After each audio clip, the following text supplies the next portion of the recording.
very much. Next speaker is Dennis James.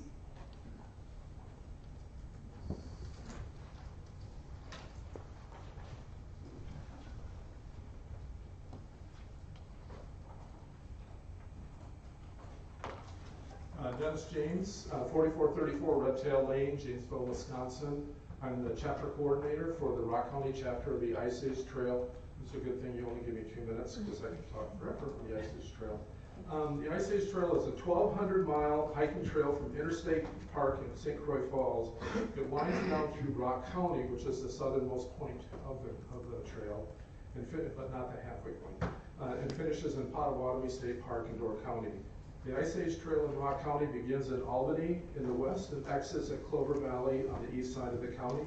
It includes 43.5 miles of connecting roadwalks, which is a long roadwalk, and 21.8 miles of certified hiking trail coming into Janesville at the Janesville School Outdoor Lab and exit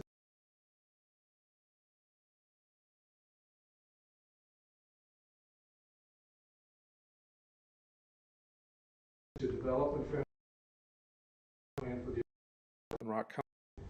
This will allow us to continue to work creating a Ice Age Trail in Rock County. The proposed trail corridors and will not completely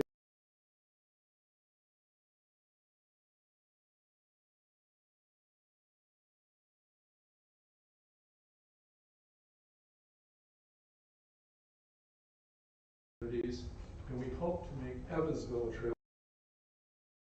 greatly bring people to our city. Hike the trail. So that's the last speaker's like to speak. Is there anyone else that wishes to speak? We do have several public comments that were submitted also. First one is from Adam Activity. Goal of the resolution can be achieved with the expansion of the market path. And connecting services available today. Coach USA provides connection via the Amtrak bus program, as well as connection to federally funded sections of 5311 Westbound routes. They're intended to provide very connected and respond to the resolution. Coach USA operates 12 days around Interstate Chicago, Union Station, part of the Amtrak network. The expectation of heavy rail and Rock County available to 12 round trips daily. Coach USA also operates cities supported and Milwaukee. Milwaukee is meant to bus from Janesville to Milwaukee. Rail is a desired connection. Van Gelder currently offers 17 round trips daily to Madison. Badger bus then runs to Milwaukee. The newspaper indicates there is no preference for where a Rock County rail stop would be as long as the county gets one. There's an existing Amtrak rail connecting station at 3120 North Pontiac Drive in Janesville. When Amtrak last ran in Rock County, the bus beat the train in travel time and frequency. On-time performance of Coach USA surpasses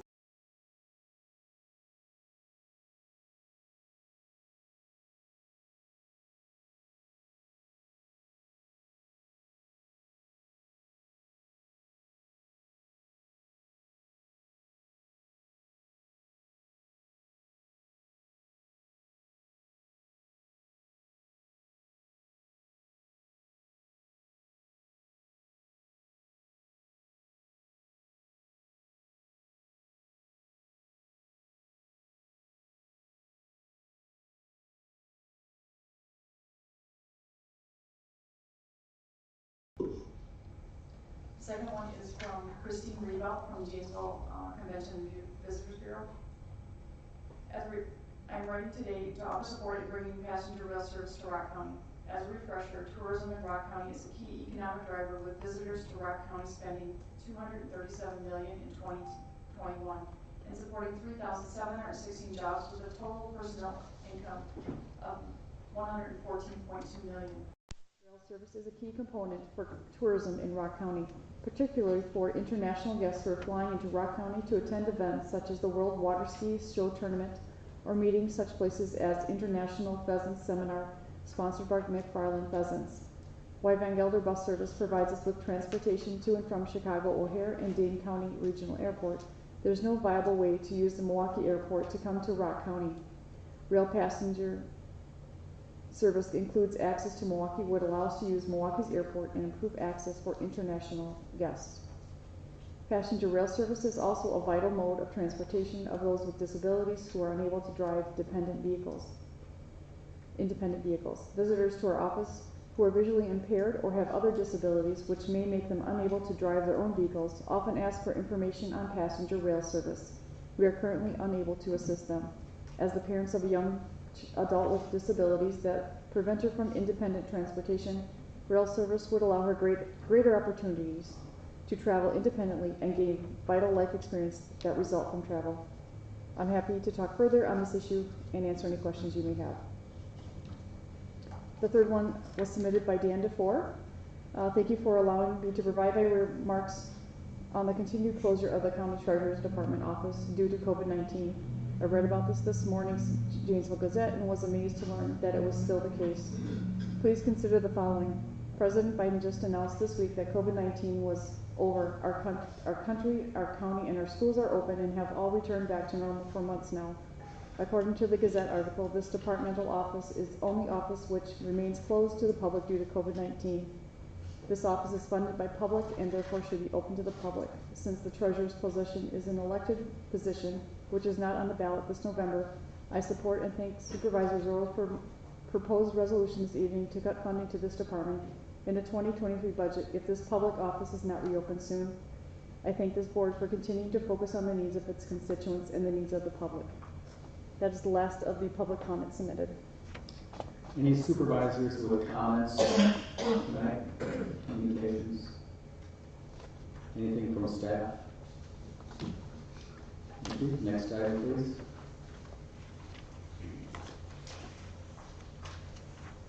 Next item is nominations, appointments, and confirmations. We do not have any more in that section. Item 8, recognition of county employees or others. 8A, recognizing Kathy Sukas. Moved by Supervisor Eber, seconded by Supervisor Kier. All in favor signify by saying aye. Aye. Opposed? Supervisor Eber.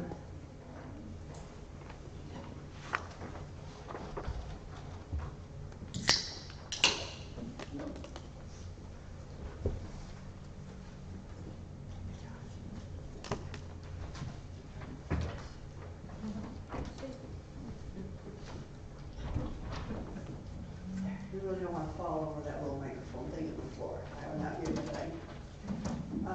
It is my extreme honor to be able to present this award to Kathy. I've known Kathy for a very long time. When I first started, I was in EMT back in the old days. And great person. I mean, very helpful, very knowledgeable, and I don't think we could have asked for a better director in the 911 Center. She has brought our center up to one of the highest recognized in our county and in the country. She makes sure the accreditations get done, which are not an easy task. A lot of work for her and her staff, and it's a great honor to have that. Kathy has brought in where you can text 911. We have it where she's able to locate you if you're out in the boondocks somewhere and you call for help and you don't know where you're at. They've got that capability. She has brought together all the public safety people in the county, law enforcement, EMS, fire, to agree, which is a hard task to do, is agree to upgrade the radio systems back after 9/11, when it was determined that, you know, they couldn't talk when they were at the Twin Towers, and that's why there were so many firefighters, EMTs, and so forth, police that died in that. She had our radios all upgraded so we could talk to everybody if there was a big incident in our county. And that's a huge public safety thing that she fixed. Putting towers up down in the low-lying areas, you know, like where Brian lives. You know, when you're out in the in a low-lying boondock area and you can't talk. You know, it's hard for police to go out there trying to do their job, and nobody can hear them if they need help.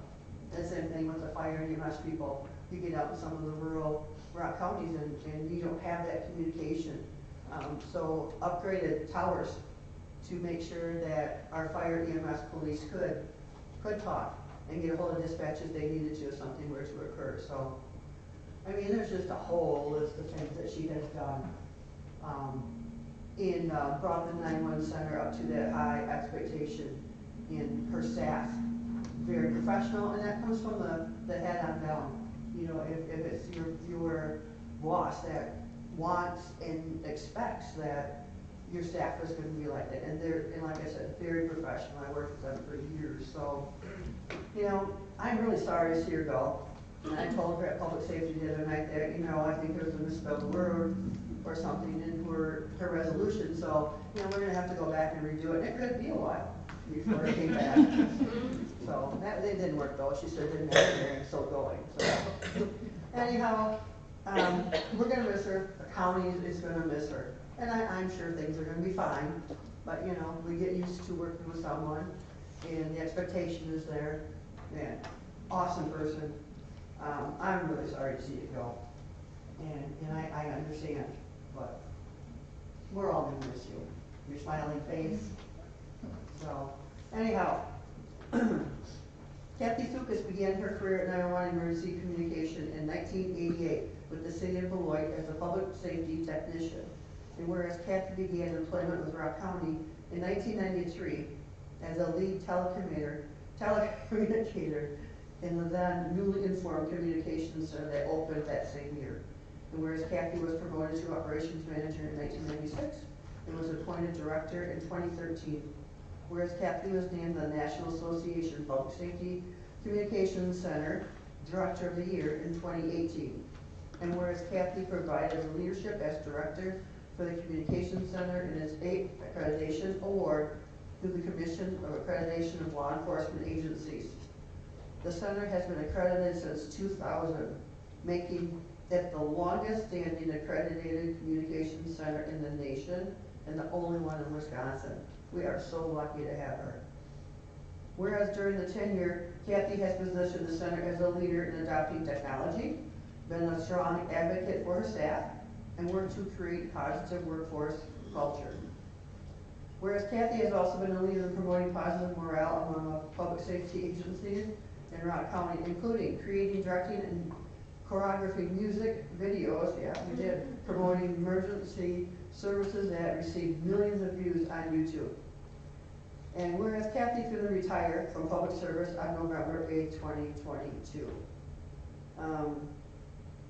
We're lucky. That's all I'm going to say. And like I said, we're going to miss you. I'm going to miss you.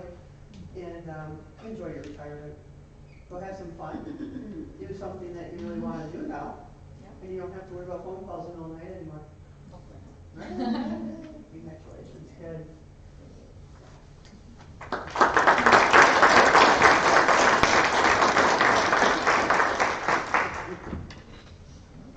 So one of her staff could not be here tonight. So I have a letter.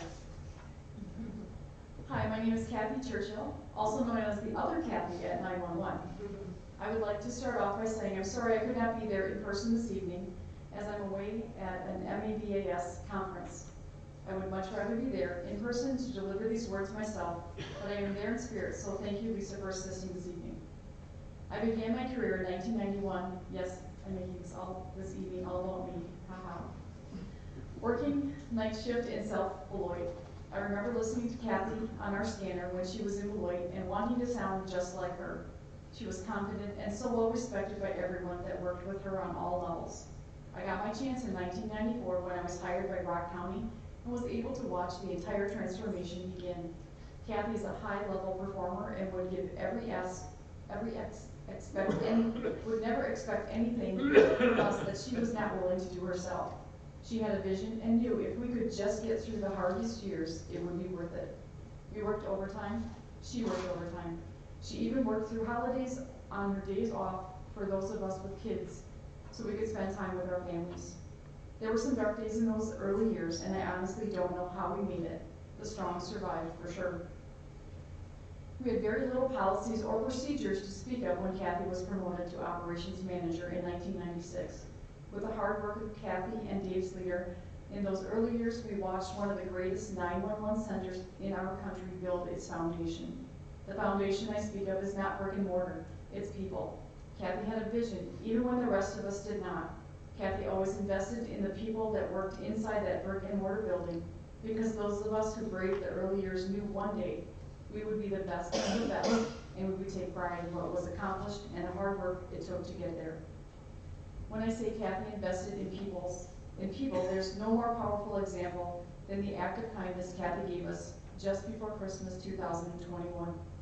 Every single one of us received a heartfelt holiday letter written by Kathy with $100 inside. Kathy had asked for raises that year for her employees, but it just wasn't in the budget.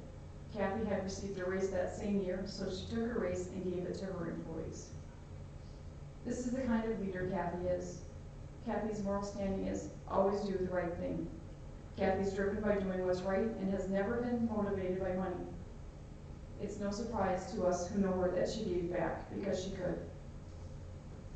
Kathy earned one of the top honors awards in the industry in 2018, winning the Public Safety Communications Center Director of the Year. This award has rarely been won by a female, much less one who started her career as a dispatcher and worked her way to the top. Kathy won over many who were nominated in much larger cities with more employees, bigger budgets, and the list goes on. I believe she won because she is the greatest example of a leader among all of them in every category. Kathy likes to come up with the lift up video ideas and public service announcements that are catchy, but always have a deeper meaning or message. I'm sure you've all watched her Bruno Mars lift up video, which has over 10 million views on YouTube. This is one of many ideas that come to Kathy during her early morning treadmill workouts, while most of corporate America is still asleep. This video came about during a time when first responders were taking a huge hit in America.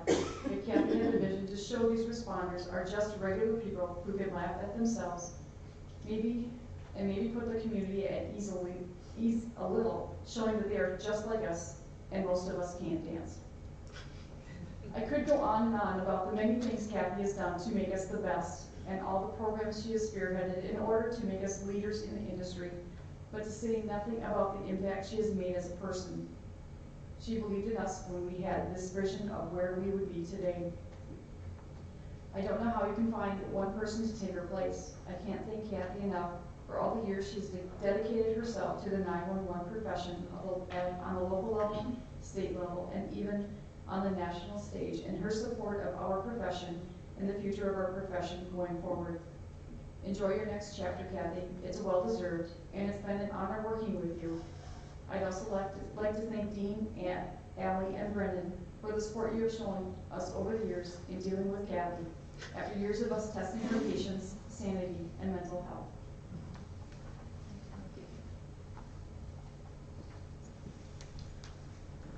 Well, there's really not much more to say than that from Kathy's church's letter and the resolution, so I'm not going to dwell and make Kathy stand up here for much longer.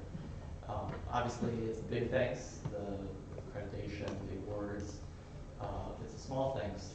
You've seen the pictures of the budget presentations, Kathy and her staff, buying cakes and sharing cakes and recognizing our first responders, and it's the list goes on and on. For me as county administrator, it was, I say that the thing that I think one of the things I most appreciate about Kathy is I could always trust her, and I could trust her good judgment. And in my role, large span control, you have to trust her. There's never any question about that with Kathy. I try to think of a good example to share about that, and there were many to choose from. But the one I wanted to share, really, that to me is a good indication of Kathy's good judgment, is that not once, never in her tenure and my tenure, did she ever ask me to dance in one of her videos. So, right, many times. I appreciate that the most. I did get Jeff Kugelich to do it. And I very much appreciate that. Jeff did that. Judge Kugelich, yes. So obviously we're gonna miss Kathy. And really, despite all the words that we have said tonight, there's very few words that can really describe how we feel about you leaving us. We're going to miss your expertise, and your commitment, and your creativity, and your passion, your leadership, and again, the list could go on and on. So, best of luck to you. Thank you for all you've done for 911 Center, Rock County, and our community. And we'll miss you, but we know that you're still going to be around, and we're going to keep trying to get you back doing your stuff. Geez, it's like being at my own funeral, kind of. I just have just a little quick thing. And thank you, Mary and Josh. But I did not create the center. And it was not me doing all the hard work. Dave Slater did get us on the road to recovery, so I thank him for making the operations manager and letting me basically do what I want, and we worked really well together. So, and then I wanted to thank former County Administrator Craig Knudsen for promoting me to director, and Josh for letting me keep my job. We had a little understanding, no news was good news, so I think we did pretty good for that. And to former and current board members, thank you for your support. I know we come up with a lot of high-priced projects, and a lot of it we don't get to see, and enjoy in the center for the entire public safety, but I know that type of technology comes with a high dollar, and but it makes us the envy of other centers when we are able to get that technology and we're able to get the training and things that we need. So I appreciate that, and special thanks to Supervisor Knudsen and Mary. They've been with me even before they were on the board. So sorry, I lost my place here. To my coworkers, I just wanted to say thank you to them. Like I said, I didn't do all of this. They are the ones who make me look good. They do the hard work and hear those calls and do all of the work. So I tried my hardest when I was promoted to humanize them and to make sure to toot their horns and get them on social media and things and let people know the good job that they do, because like I said many times before, during telecommunicator week, things and emergencies that happen and disasters in this county, you never stop to think who are the ones who got the first call and who handled it. And it was all them. And last but not least, my family. I wanted to thank them, like Kathy said, for supporting me and being there. We raised 2 children that are adults now, and my husband is a law enforcement officer with Janesville, and he is set to retire after 29 years in January. So my kids only know public service, and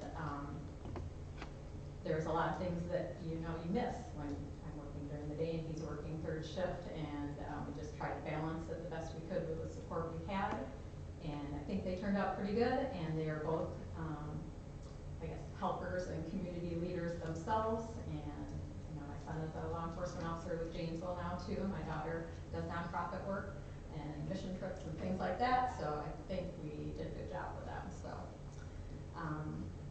and lastly, I just wanted to say I tried to lead by example and with my whole heart, and I hope that has been apparent over the past 29 years with Rock County. It has been a wonderful career, and I'm so grateful for all of the opportunities I have been given and the support I always received, which encouraged me to reach for more and strive for excellence. I am definitely not perfect and made mistakes along the way, but always tried to consider those situations as learning opportunities to make myself and the center better. I am very proud to retire from such a great county, and even more proud to have led such a great group of dedicated and caring professionals. I wish the center and my replacement nothing but the best, and I know they will continue to make me and all of you proud. So thank you.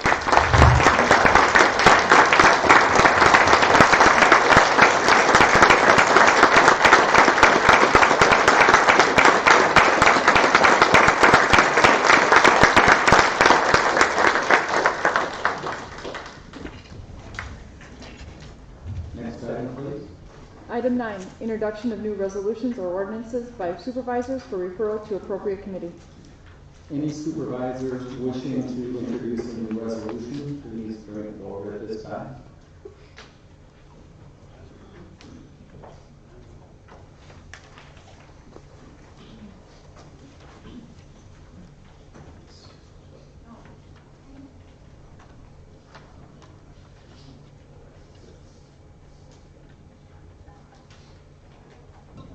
Supervisor Zorro, will you give us a brief overview of your proposed resolution?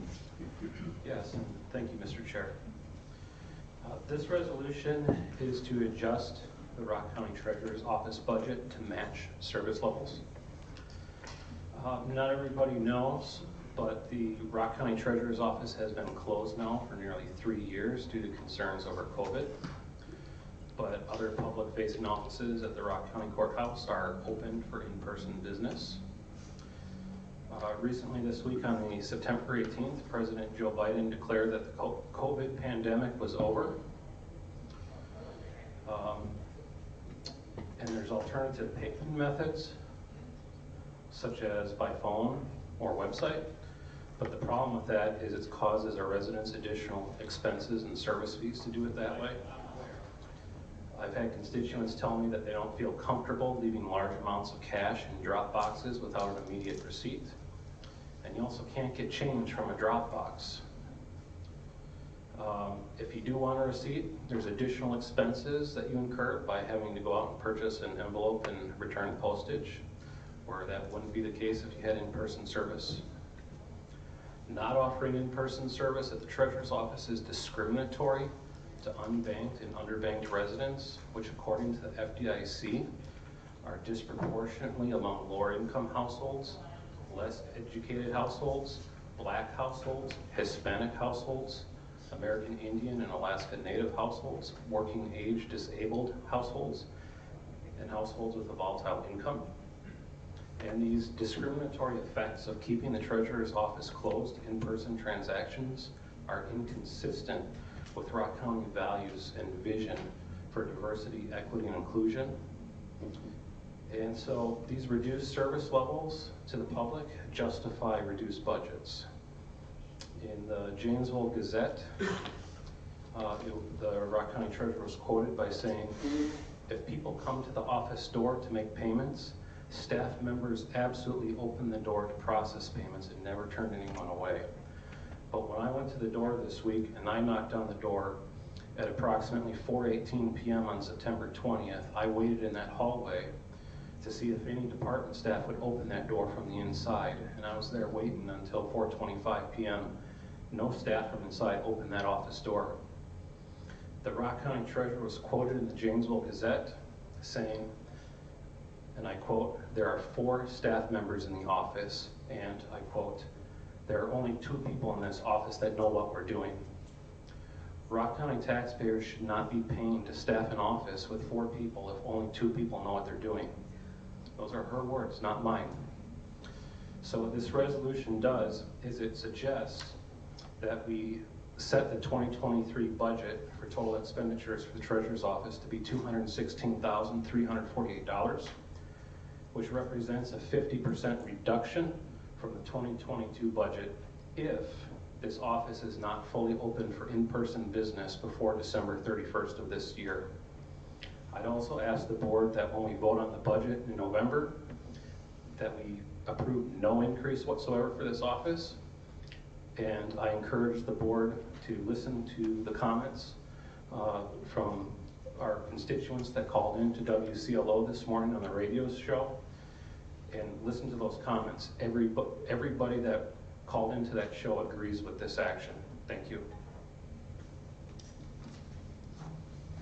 Next item, please. Item 10, reports. 10A, Transitional Housing Project Update, Family Services.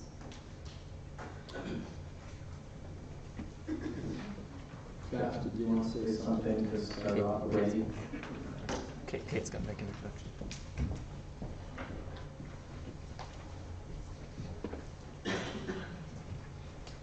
Good evening, I'm Kate Lester, the Human Services Director, and I just want to briefly provide some context for the presentation tonight by Family Services, particularly for the County Board Supervisors who were not on the board earlier this year when a resolution was passed out of funding. So in March of this year, the County Board passed a resolution amending the budget and allocating $3 million of ARPA funding reserved for family services to develop a transitional housing program for vulnerable families. Family Services is an agency in Rock County that has a long history of serving families with a variety of needs.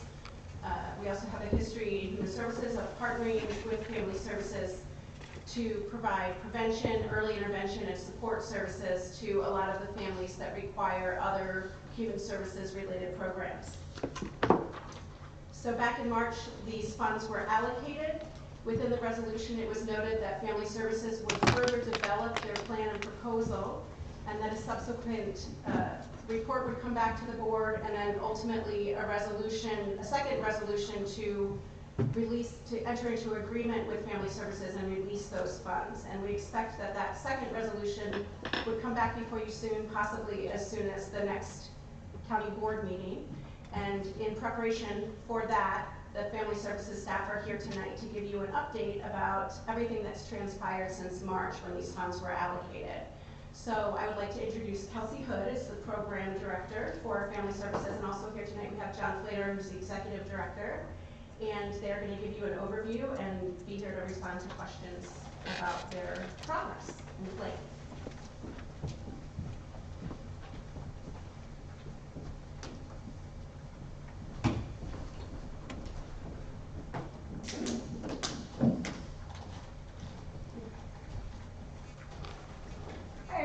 Thank you for having us. Good evening. My name is Kelsey. As Kate said, I'm the program director, and we have John here with us as the executive director. We're very excited to return to you all. We've put a lot of work into this on the back end, and so sharing that feels wonderful. It's a wonderful next step in this process. So we're very excited to be here and hope to give you a good insight into what we are planning for and the work we've done. I believe sent out prior to this was a program plan. It's a very long document, very focused on the service aspect of that, so I believe you received that, as well as a smaller brochure that we intend to inform the community about this project with, and an invite to our open house, which we'll talk about later.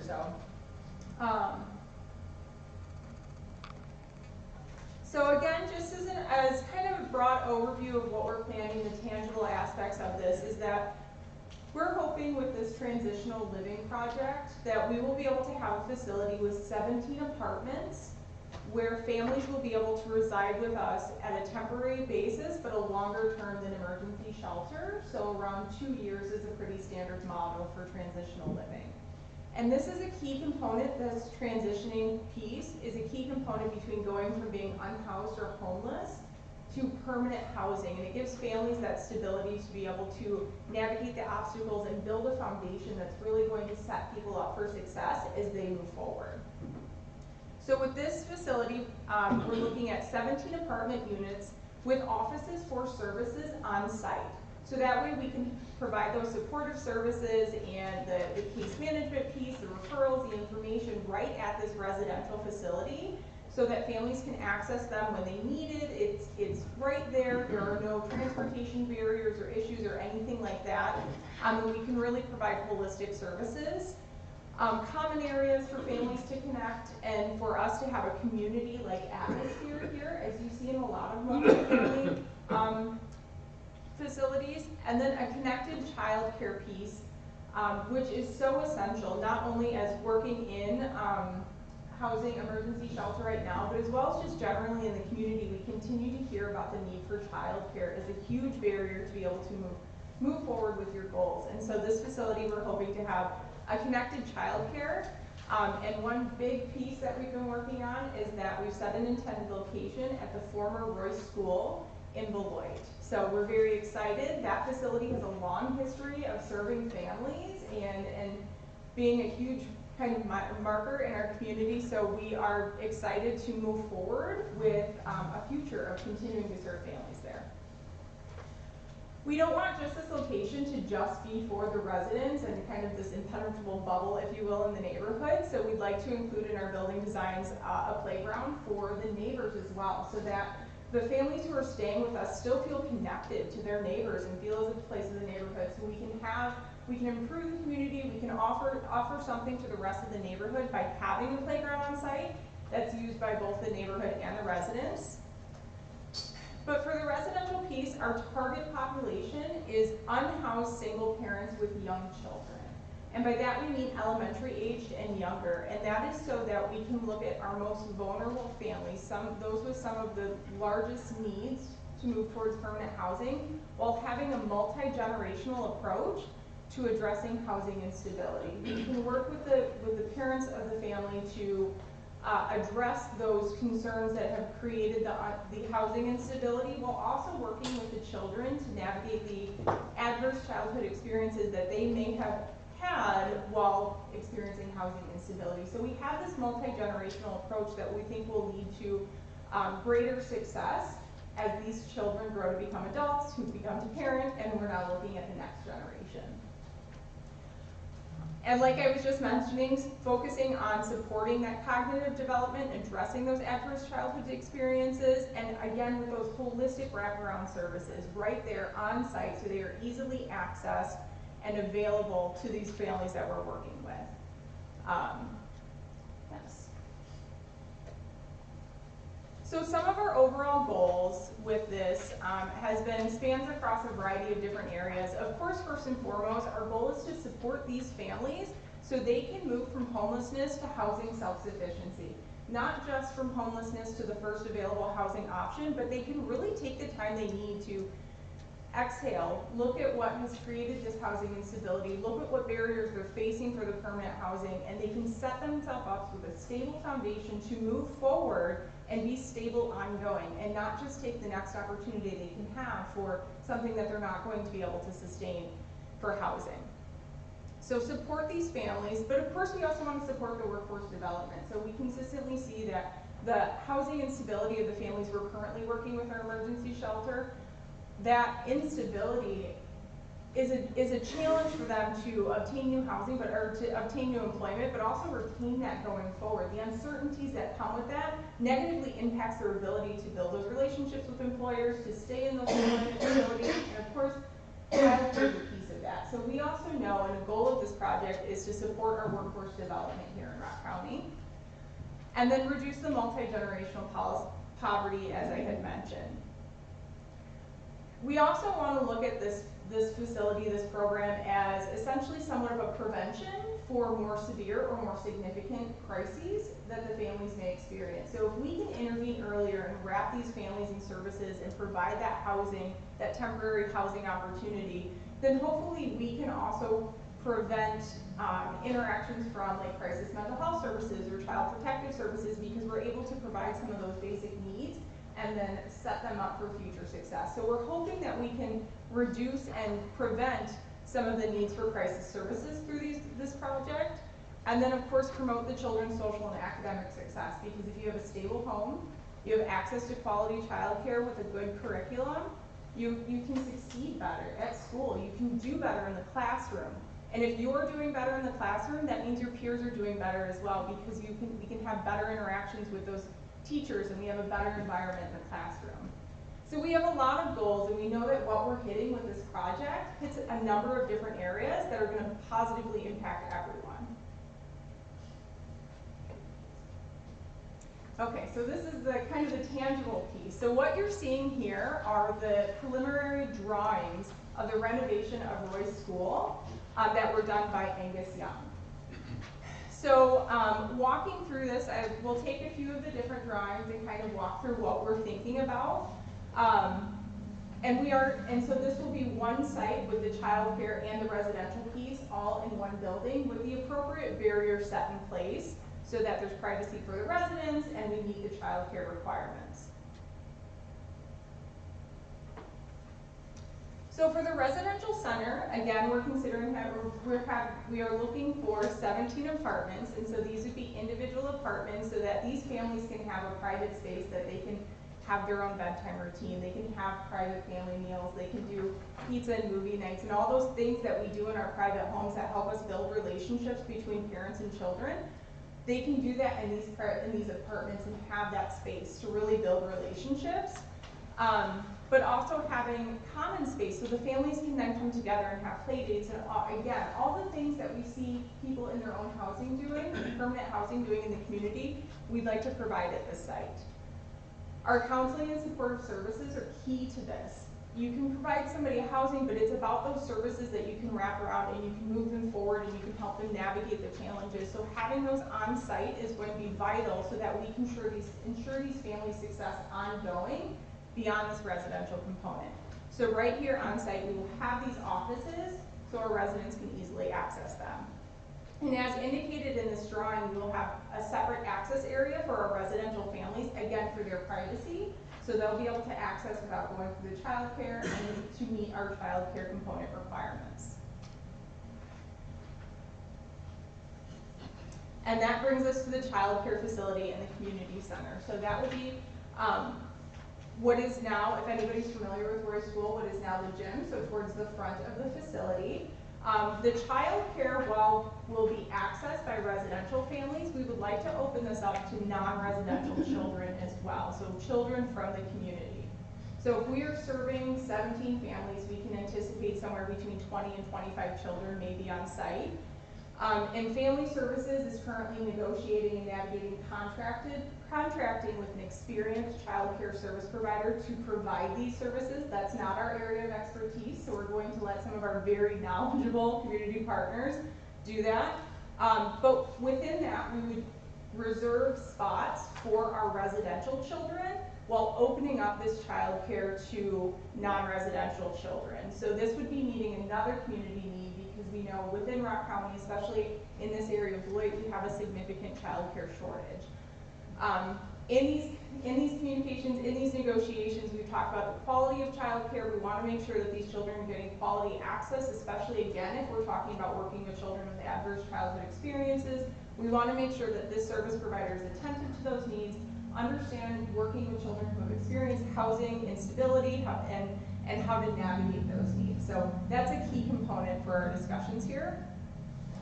But we also, again, want this to be a community center. So Angus Young was brilliant in looking at how can we modify the child care center to meet those requirements while also having a community center. And they've been able to navigate it where when the child care facility is not in use, we can provide things like life skills courses or education training or other community classes or events here at this facility. So we'll be able to serve another purpose and kind of bring more services into this area.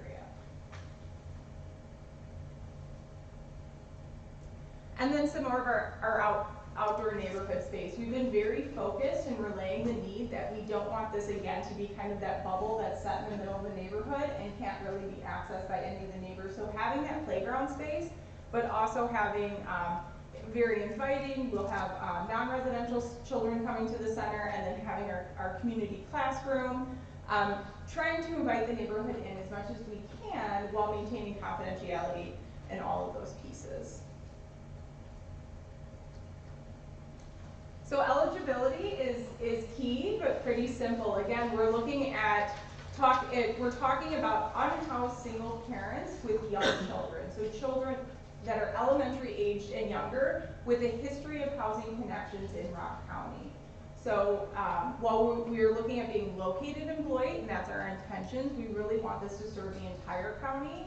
And we've had lengthy discussions with multiple housing service providers here in Rock County and how we can make sure that we reach every single corner where a family may be in need. And we feel we can do that through the coordinated entry, but we do want to make sure that these families do have housing connections within Rock County, and we are serving our community members, we're serving our residents. And so that would be the eligibility that we would be navigating. I covered this a little bit already, but with the child care, again, that's not Family Services areas of expertise. We've done a lot in the 80 years that we've been in Rock County, but we have not done child care. So let's let the experts do that. We have been in contact with 2 or 3 different child care service providers and what it would look like if it's feasible for them within their capacity to come to us, and what that would look like. We want to be a partner in this for those that we contract these services with, and make sure that we are supporting them just like they are supporting the families we serve. But that is an expertise that I started to dive into, and I don't know if I personally want to get any further into it. It seems very challenging. So But we are looking again at the residential and non-residential children, and we do have the intention of including non-business hour childcare. So we know that those second and third shift childcare is very, very challenging. So again, that's a point that we are pushing and having discussions about in these negotiations. Can we provide that? And so with these services being contracted, Family Services can't guarantee that because we would not be providing the services, but our intention is that if the child care service provider can't, then we would like to navigate a way to provide that at least for our residential families. And what would that look like? So this is a focus of ours, and one that we want to make sure can happen at least for those residential families, because we are aware of how much of a need it is for that second and third shift childcare. So I mentioned the supportive services that would be on site. So this is a general list of what we anticipate to be on site. We offer case management services and a variety of these others through a number of our other programs.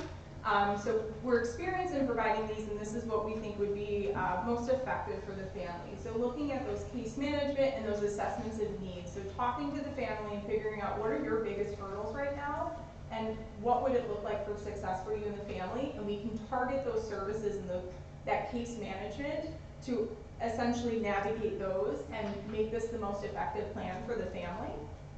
And connecting to the resources. We work frequently with a lot of the resources already offered here in Rock County. There are wonderful services out there that we can connect these families to, they can benefit from, and we don't have to do the work, honestly. Somebody out there is already doing a great job at like the Job Center and the FSET and all those other programs. So we can help the families navigate that, we can connect them so that they can be put in place with some of the resources already here. Some of those life skills pieces, we talked about that, the community center, those are classes we can bring in, but we can also build those into our individual services with like interpersonal communication and all those different pieces, things that are essential really for ongoing success and you use in everyday interactions. And then employment access and retention, built into our case management, and the psychoeducation, counseling, and therapy. So Family Services has had a lot of success with our current therapy program in intertwining that into our domestic violence, sexual assault, and our current case management services for families. And so we've seen a lot of success in increasing access to mental health services so that people can navigate those mental health needs. And so extending this so that we can work to stabilize somebody's mental health, we can start addressing the traumas and that may come with having housing instability, again, for a more successful outcome. And that can also help them transition into other ongoing mental health services as they exit this program. Advocacy for both the family as a unit and in moving forward with these pieces and addressing maybe challenges that they've experienced in the past. And then we really want to target services again for the children. So focusing on how can we support that child's development and move forward, with the key piece being focusing on literacy. So bringing lots of books, a lot of literature, and making sure we have an environment that supports early childhood literacy. Because we continue to see over and over and over again, the more you support that early childhood literacy, the more success the child is set up to have in the future.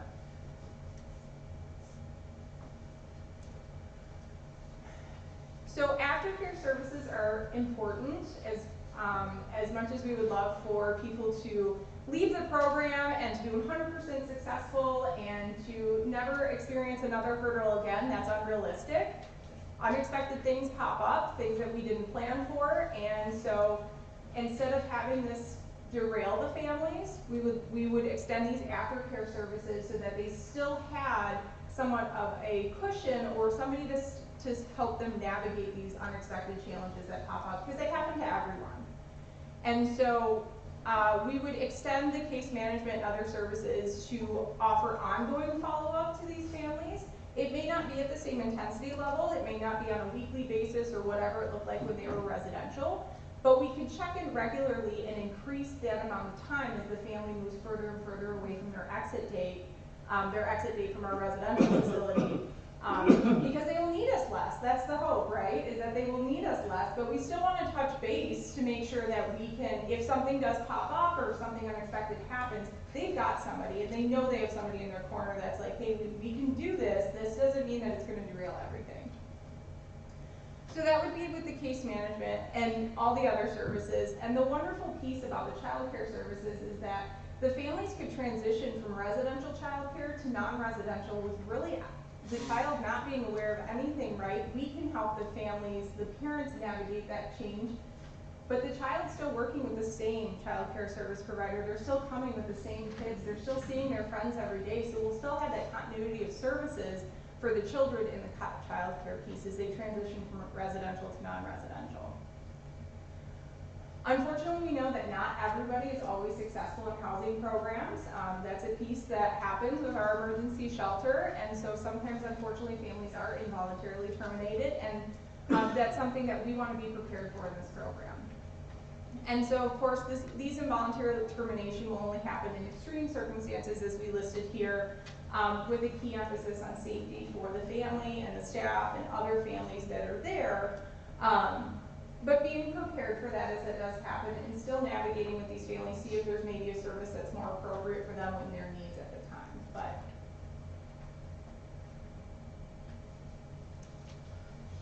so the outcomes are important. It's important for tangible things that we're looking at, that we want to obtain, that we want to move for, and we've got those broken down into 3 areas.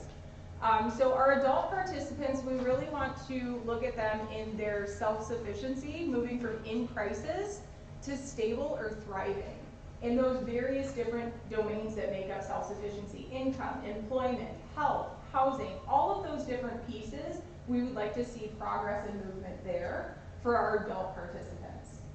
But with our children being a focus as well, we would also like to see their the developments on the anniversary of the program. We would like to see children moving and progressing in their development and looking at that and measuring the development of the children so that we can see if that they're moving forward. And then we have a variety of different community goals. So of course, increasing the number of families that are resilient and can sustain resilient housing in their permanent home ownership. As we talked about, the workforce, increasing the pool of qualified employees, and increasing those educational resources for children, and decreasing the likelihood of disruption in the classroom. So like we said, if children are thriving at home, if they're doing well at home, they can go in the classroom, they can be successful there, which means that they will likely require less of that teacher's time, creating a more positive classroom environment for other children. And decreasing the number of families overall living in poverty. So our hope is that we can start with 17 families, and then we can continue to move on to another 17 families, but as we go with that multi-generational impact, eventually we hope that we see overall a decrease in poverty. Okay, so funding. Some questions about funding, and I may have John jump in here because these are the really hard questions. So for the funding pieces, so we have with the ARPA funding that Kate had mentioned that was passed in the resolution. Beyond that, what we have done is we have, the city of Beloit does have ARPA funds that are reserved for transitional living or homeless response, which is at least $2 million. So that is something that we are in discussions and we are pursuing. We also have WIDA funds pending for capital expenses at $50,000, so other funding sources that we're pursuing for these capital expenses. The Family Services Board of Directors did approve an additional $300,000 of our reserve funding to move forward with the acquisition and purchase cost. And then there is a Wisconsin Department of Administration grant that has already been approved for personnel costs. That we can use in navigating our first year once the doors are open. We can use for those personnel costs for the first year and a half, I believe the time frame is. Beyond that, for sustainability, we are looking ahead. It is challenging at this point to apply for much as we don't actually have a building. But we have talked to the private donors who have been really successful in growing our current resiliency project and they've expressed significant interest. So we have had statements of interest and letter of interest secured from private donors in Rock County and the State Land Community Foundation, and we continue to have those discussions. So we've had a lot of positive feedback from local funders for ongoing operations. And we have one core intern whose sole focus is foundation searches this semester. So we are looking at non-local funding to bring more resources into the county for ongoing operations funding. Okay, so this is kind of our timeline with our tangible steps. So we did submit an offer and it was accepted for Royce School in August of 2022, which was really exciting. And then shortly after that, we came back to the Human Services, the Rock County Human Services Board to talk to them, and then we find ourselves here tonight talking to you all to provide an update. Tomorrow, we are filing for zoning changes in Beloit. So there are some zoning changes that are required. There's been a lot of discussion about this and how we navigate this, and so we are filing for those changes and looking ahead, feeling very optimistic on how to navigate that. You did receive an invitation, so next Tuesday at 6 p.m. we are having an open house at Royce School. We've done a lot of scrubbing and cleaning and moving ahead with that, but we're inviting the community in to talk about the programming and what is potentially the future of the school and what we're excited to see come to this neighborhood. So you're all invited. We'd love to see you there to talk further about this. And then we hope to, as Kate mentioned, return to you all soon with a resolution to release the funds. And then continuing down that process of the City of Beloit Planning Commission and navigating the rezoning. So those are kind of the timelines that we're looking at and what is on the schedule for our next progress. And as I mentioned, there's an open house, so you should have all received this invitation. So I believe that is it for the prepared presentation. So any questions or comments, I'm happy to make. Yeah. With only 17 units, I imagine that the response is going to be strong. So how are you going to select if you've got 100 applicants? Yeah, so what's implemented in the county already is a coordinated entry system, which uses an assessment to assess the vulnerability of each family. So it's looking at what are your obstacles and your challenges to securing permanent housing. So that is already essentially scoring families by level of vulnerability. So we know that we can actually target the most vulnerable families by using this coordinated entry system and being able to pull families from there. So that's one way that we can organize and make sure that we're hitting the entire county and we're also hitting the most vulnerable families.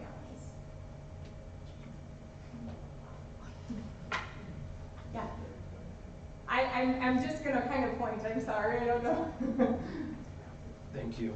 I'd like to point out that more than 1/3 of the board didn't even vote for this program, and I have some serious concerns with this program. First of all, I don't think the county should be in the housing business. Secondly, I'm concerned that this particular program doesn't do anything to address the root cause of homelessness, which is drug abuse and mental illness. I didn't see anything in this presentation that addressed either of those two things. And the third concern I have with this is that it's destroying the traditional family unit. We don't want to be subsidizing single parent households because when we do that, we just get more of it.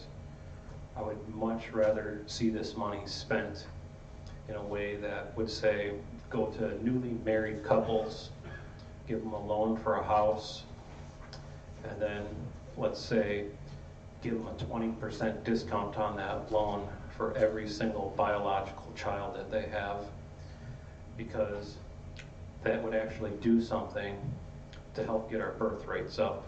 And that's what we need because we have a labor shortage right now.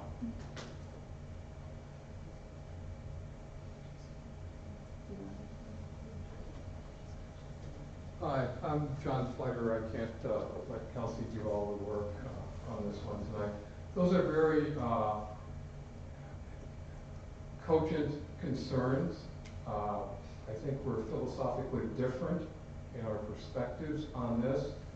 And what I would invite you to do is to meet some of our families and gain perhaps a bit more insight into their own personal histories and how they have unwittingly and undeservedly found themselves in the same impoverished position as their parents.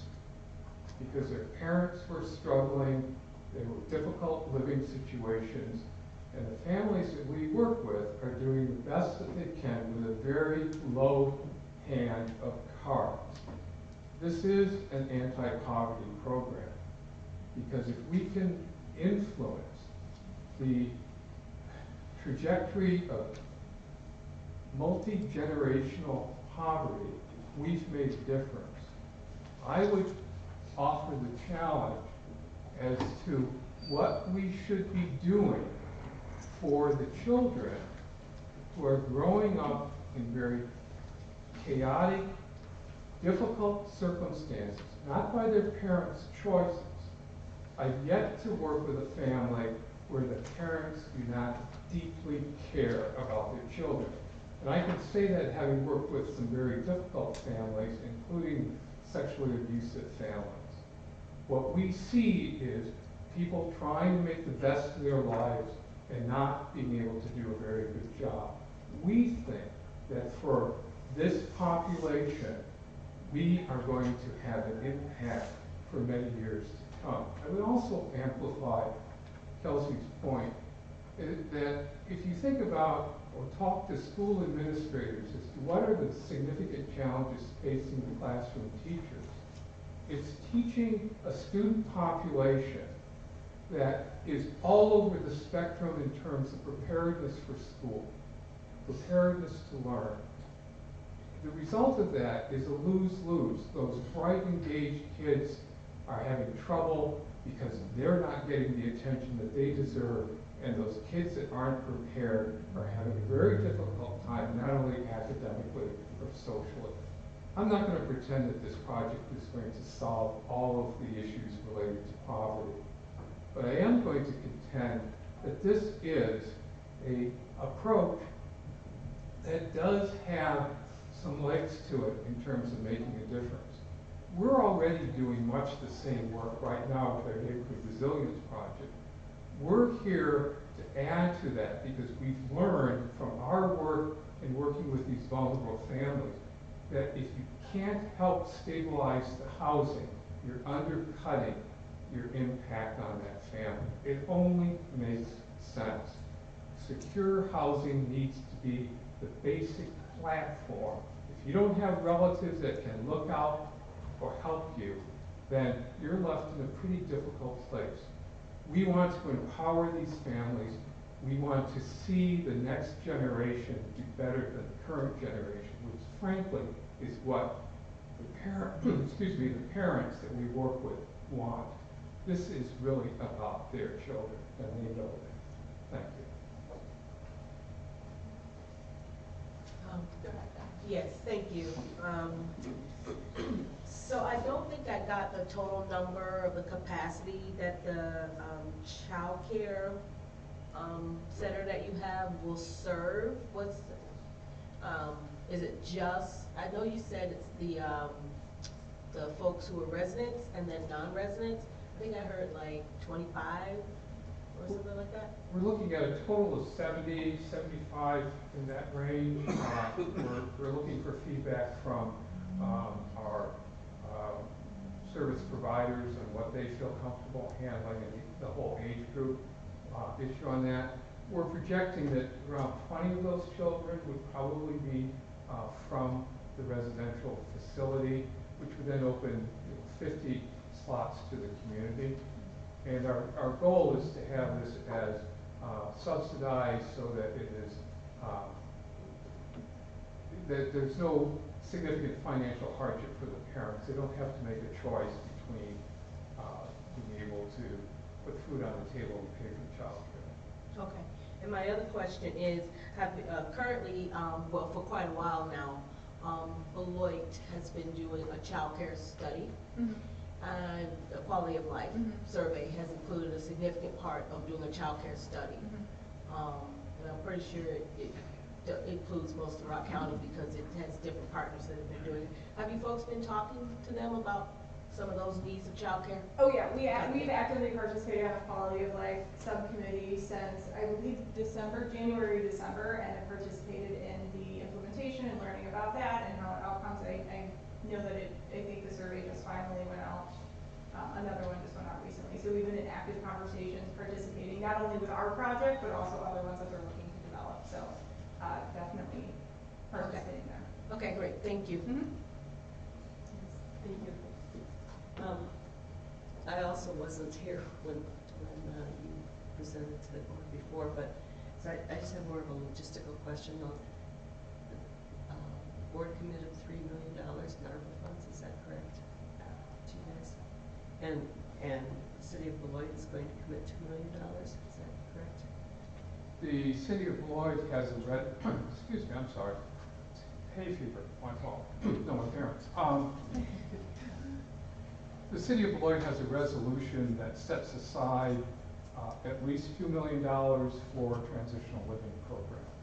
And we're looking to revisit that and request some additional ARPA dollars to help cover the cost of the child care. The interim rule did not speak very clearly about the use of ARPA funds for child care.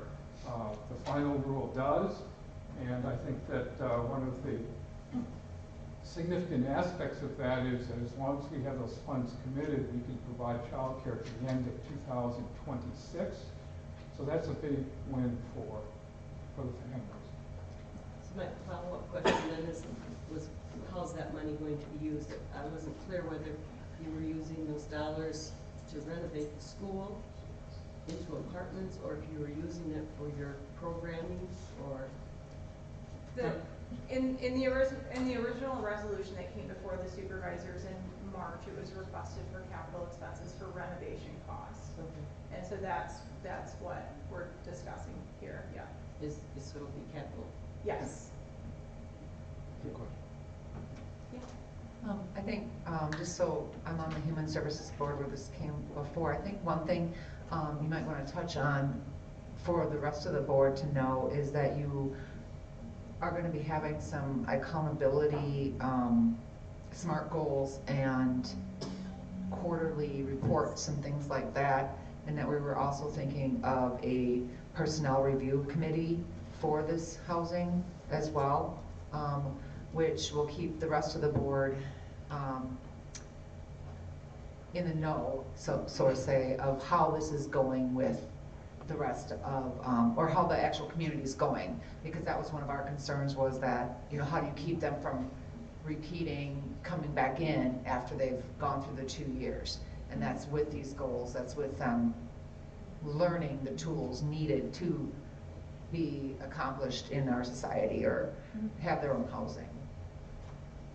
Yeah, I can speak. So the current case management model that Family Services uses with existing programs is from the National Association of Social Workers. So it really is focused on those tangible goals, the SMART goals, if you will. So we are very familiar, and we already have processes in place to obtain outcomes and to navigate that. So we're familiar with the assessment and the application of these SMART goals, these tangible goals for our participants, but also how we can do a program evaluation. We can see how effective our services are. And so some of those discussions were in reporting back the outcomes of our programming, of which we talked about self-sufficiency. That's an assessment that we already use in all of our family services programming to see how effective we are. And life stressors, so things that we can report back, those tangible pieces, we already have the systems in place to be able to report that back. Yeah. So I work in education in Beloit, and I feel like one of the things that is great about the particular place I'm in is high expectations. Whether you have low economic status or anything. So that's what I would like to see, is high expectations for those residents, but also having kind of agreements that they're abiding by. I don't know if legally you can do drug testing, but I would think that that would be a negative thing that wouldn't necessarily benefit a community such as that.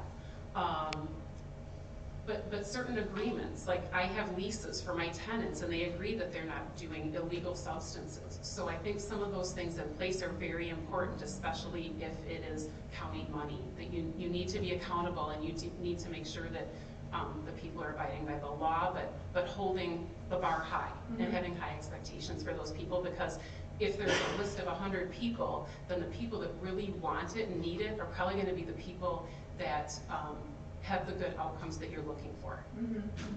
I think exactly what you're talking about with the program agreement, there has to be a set of expectations, especially when you're moving multiple families into one location that's going to have a child care service center. So we have to ensure that we are maintaining high standards for the safety and well-being of everyone there. And so a standard process would be for a program to enter to be fully aware of what the expectations were in that, and for that to be thoroughly explained. We don't want to set anybody up for failure by not explaining that process and those expectations, but we also want to make sure that it's there for everybody. So that's something that, you know, we don't have exactly the program welcome guide already written out for somebody to sign and move in, but something that we're very aware would be required. So, I would add is that your number, or is it? Okay. I would add to that Elsie's being modest here in the sense of not referencing that having been responsible for overseeing the domestic violence program, where you have people under stress that don't necessarily bring their best assets with them to live in a difficult situation. We're well aware of the challenges of having people that may have some coping strategies that aren't particularly beneficial. And what we've learned is that the best measure of compliance is actually achievement. And it's much easier for us to look at, monitor how people are doing on their goals than for us to be trying to be the narcos and looking for room searching. We're not going to do that because we know that we can make the effective judgments about the suitability of someone as to whether or not they're benefiting from the program.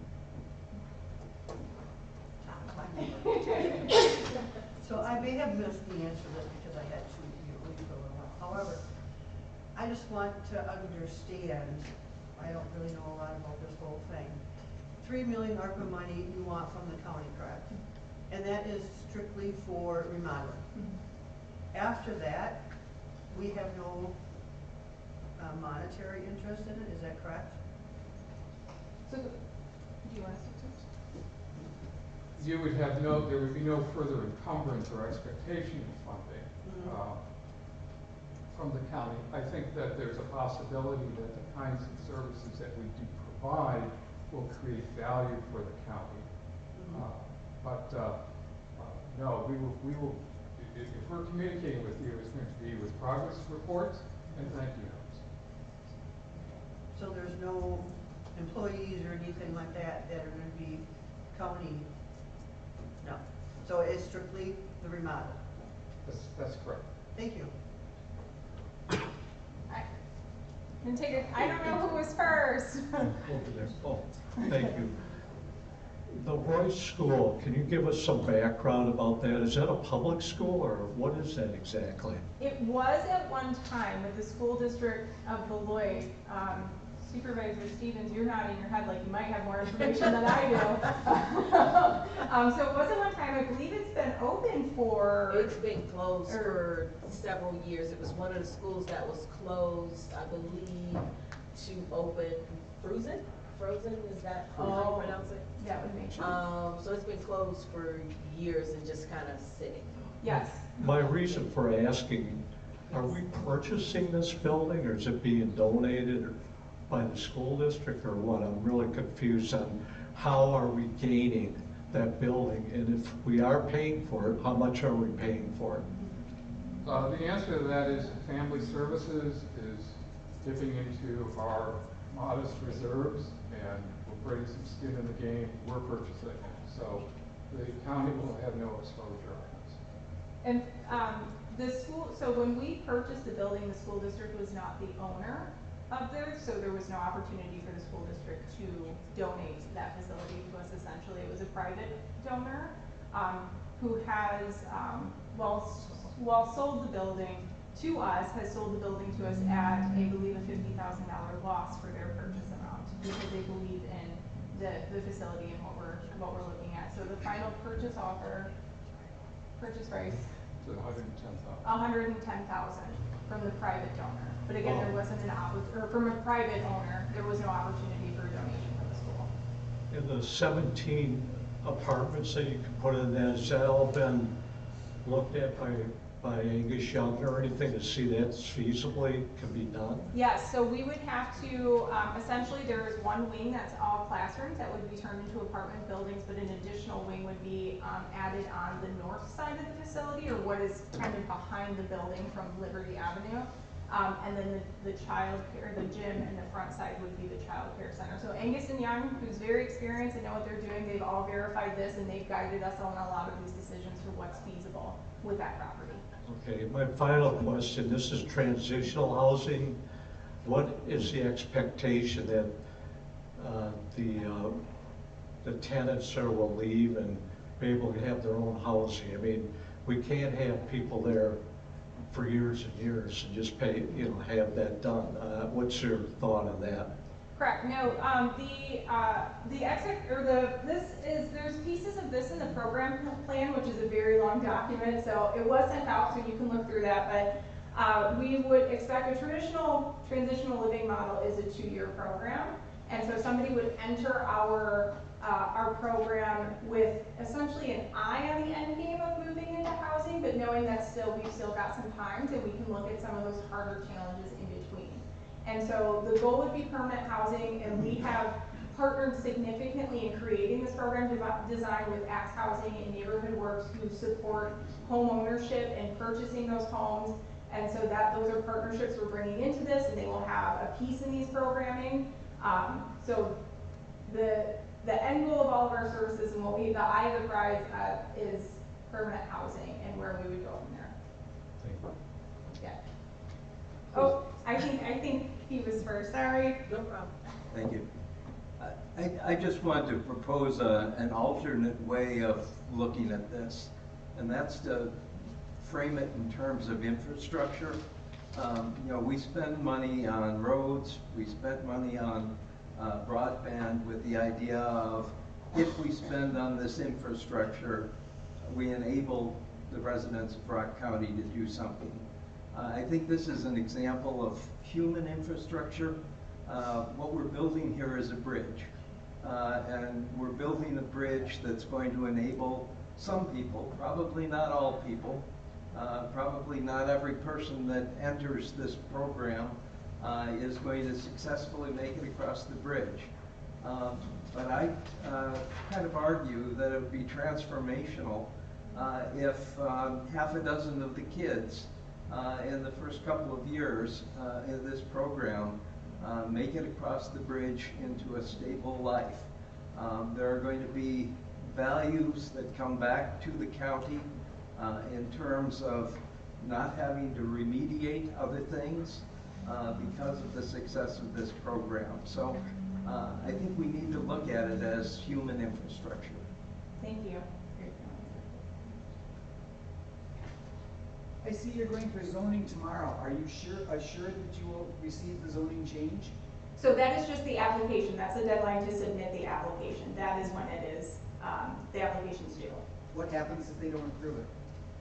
So that was built into our offer as a contingency, and the owner is fully aware of that. So we're going to navigate these. We've received a lot of guidance. We're positive, but know that things can happen. And so if the zoning is not changed, then the prior owner, before the offer was accepted, is ready to resume ownership of the facility again.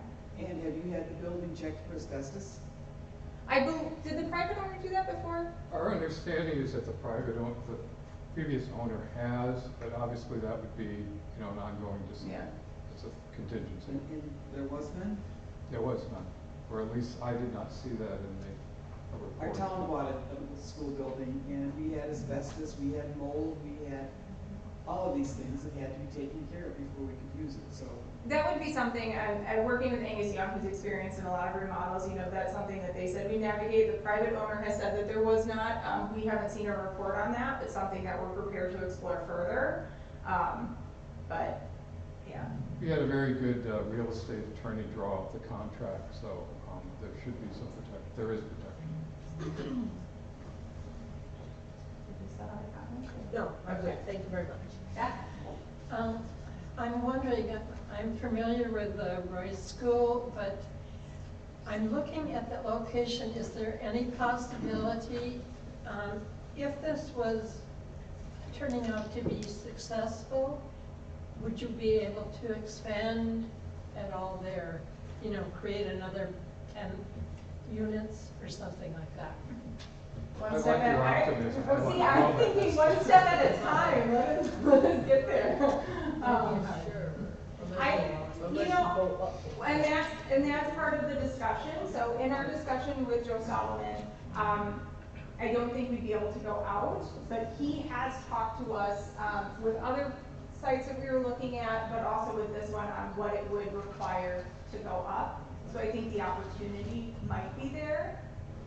I know I'm looking at the expense of the operation of doing the child care and all the additional services, which is great, but I know the need is so high that I just wanted to know if there was ways of We're hopeful that our accommodating more. soon-to-be long-suffering intern will be successful in identifying non-local resources, because we're, I don't know if we're arrogant enough, but confident enough to believe that this is a project that has merits that some funders will want to be a part of, and we're hoping that we can pull in, the home run here is to pull in non-local funding, which in a sense is ARPA, but non-local funding that can benefit this community while allowing other resources to help. So that's our goal. Any further questions? Oh, okay. I can't believe I seen you. Performance plan, you've talked about a couple of times. Is that accessible online? I believe it's the program plan, which should have been sent out to you with our presentation materials. It's a very long, non-visual document. I believe you should have received it. Does it include an operational budget and startup costs? We're still working on the operational budget. We're getting the numbers in on the child care piece, and I expect to have those probably by mid next week. We've run some initial numbers because we have the luxury of relying on our experiences of running a somewhat smaller project in terms of the domestic violence shelter program. So we have some good numbers that we believe we could scale up in terms of some of the utility costs and those kinds of things. I've got some numbers on the insurance aspects, and we're just pulling those together. The personnel costs, we have funding for the staff that'll last us probably into 2025, assuming that we don't get any additional funds coming in. However, we do have commitments to at least consider funding personnel from two private donors who have been supporting kind of our prototype program, the Neighborhood Resilience Project, which we're also working in conjunction with Human Services on sharing our results on that project. So we have, I'm not worried about paying the personnel. I'm always worried about paying those darn administrators. Where's that money come from? But I think that this project has enough traction that we should be able to secure those funds. It's difficult to get people to sign on to a project that isn't off the ground yet, understandably. So it's a leap of faith, and this is where we have a great deal of appreciation for you all giving us some traction here to get started, because it does have a multiplier effect, and no one wants to be the first dollars in. I would assume there's a similar program someplace in the state or in the country. can you talk to something like that? So we actually were really good at destroying intern summers. So we had a different intern who researched a variety of different TLP models across the country and came back with, I believe it was 6 or 7 different TLP models that had the best outcomes in working with families. We were unable to locate across the country a TLP that had a child care, that focused on families with young children that also had child care. So we kind of blended the most effective elements of the TLPs that we noted. So while we haven't found an exact replica of what we're doing or a model that's already operating, we do have contacts with those other TLPs, and they did provide some of those pieces. But like we said, it's in the navigating the child care contracts and other pieces that have been kind of the hold up, which is, I think, the newest element to the other TLP models that we've experienced, that we've looked at. Mm-hmm. Yeah. How is the neighborhood receiving this? I'm just curious because I think they're going to be pretty important on the success of this. Have you had any public hearings? We have. You know, the somewhat humorous story on this is a neighbor approached us during our open house and told us that the building was haunted and would we please close the door, and we agreed to do that.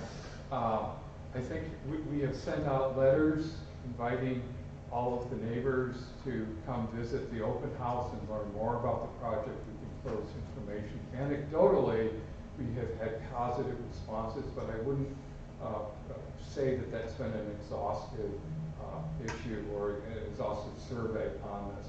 I think that it's important to note that a zoning change was attempted several years ago, I think about 4 or 5 years ago, and one of the requests from the neighbors was that there be some public space at this location. We're not claiming that it's all public space, but we're happy to be able to do the playground piece because that's something that would go away. And the other piece that's public that they reference as desirable is to have child care available. Thank you. Good question. Thank you. Yes. How does this differ from Section 8? So Section 8 is the housing in the community. So this would be one location, of course, but our model would differ is that we would bring in, our other programs work frequently with Section 8, but what would differ there is we would bring in a more holistic wraparound services. Our facilities would be on site at the same location that we're providing those supportive services, and we would have more of an emphasis on that early childhood development and that family unit wraparound services piece. And then of course the child care is something I have yet to see Section 8 offer. Also, schools do have early childhood. I mean, is this going to be younger than early childhood? This is setting them up for early childhood, or how is that? What do you mean by schools have early childhood? Hackett School has early childhood. I guess I'm curious of what programming, what you're referencing. I think they start at I think it's 3 or 4 year olds. Because when we're talking early childhood before they go into kindergarten. Because when we're talking about our early childhood development focus, that's not necessarily a single service in and of itself. It's a life stage development that we're looking at focusing on, and all of those critical key components like attachment and early literacy and what is appropriate development in that stage and how are those adverse childhood experiences there. So when I was referencing early childhood development, I didn't necessarily mean that as like a specific program, but more support of what is appropriate development in that age, because that's our target area for our residential services.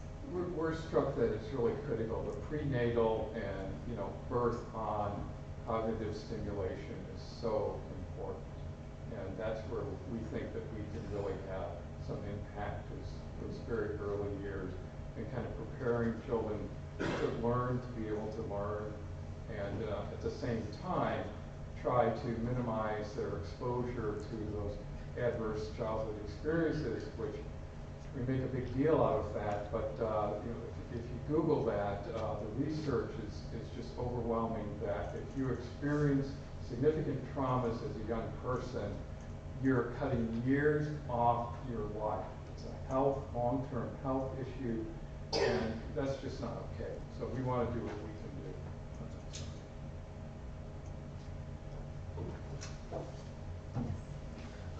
can Thank you. You mentioned staffing earlier.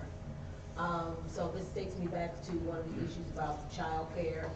So, as you know from being a part of the quality of life study and particularly participating in the childcare portion that pay for childcare workers, that's one of the issues. So are you thinking about, as you work with these childcare providers and trying to get people in, what you're going to be paying these childcare providers so that you can ensure that you have, you know, the childcare services that you need on site, because that's going to be crucial to make sure that you have the childcare providers on site, because that's one of the big issues, particularly with keeping people, with making sure people want to stay in the childcare field. So when you mentioned being able to pay people, you know, saying you don't have you're not worried about paying people, but then you have a separate childcare issue. So I just wanted to, I know you're probably pretty well aware of that, being, you know, participating in the childcare. I think that's one of the major social challenges or political challenges for this country, is to look at how we have underfunded those important services such as providing child care, and how important it is to have good quality providers that can make a living doing their work and also take care of the kids and help them. So that's the reason that we're going to, you know, our eyes lit up when we saw that the final rule recognized the importance of child care and recognized that this is something that deserves funding, and it's an investment. It's another one of those dual status. It helps employ people who have much to offer and is helping those people. Thank you. Your seat's too far over. I know. I'm not going to place this week. So I was just going to say that I think maybe, I'm not sure who was talking over there about early childhood, but there's a couple different services that are, I believe, federally funded or maybe state funded. Birth to 3 programs, Head Start, and then early childhood is 3 to 5 year olds who would qualify under a certain label, cognitive, speech and language, or something like that. So what I'm hoping that when you're saying wraparound is that you're looking at tying in those services that are already available, because that may decrease the amount of young kids that are there all the time receiving childcare, because they're getting specialized services in what they need with people that specialize in those areas. So I hope you're keeping those things in mind. Yeah, we're already accessing those services through our Neighborhood Resilience Project.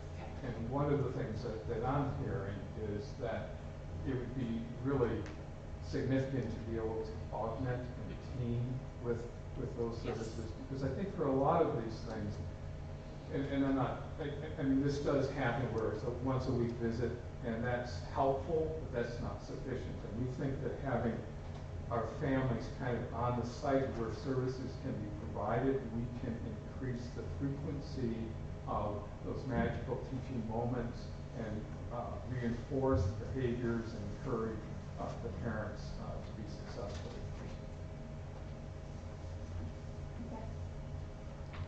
Hi.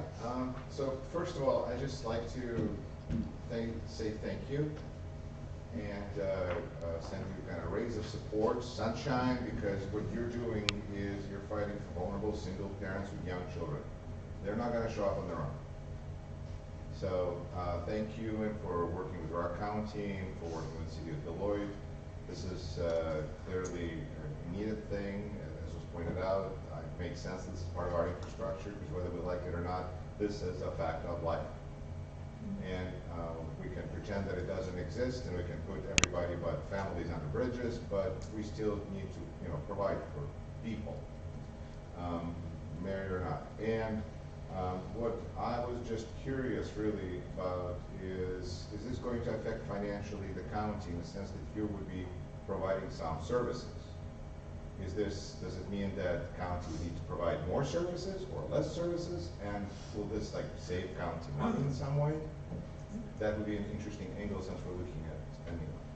don't know if this is maybe an opportunity for Kate to. That would be great. Sure. Thank you.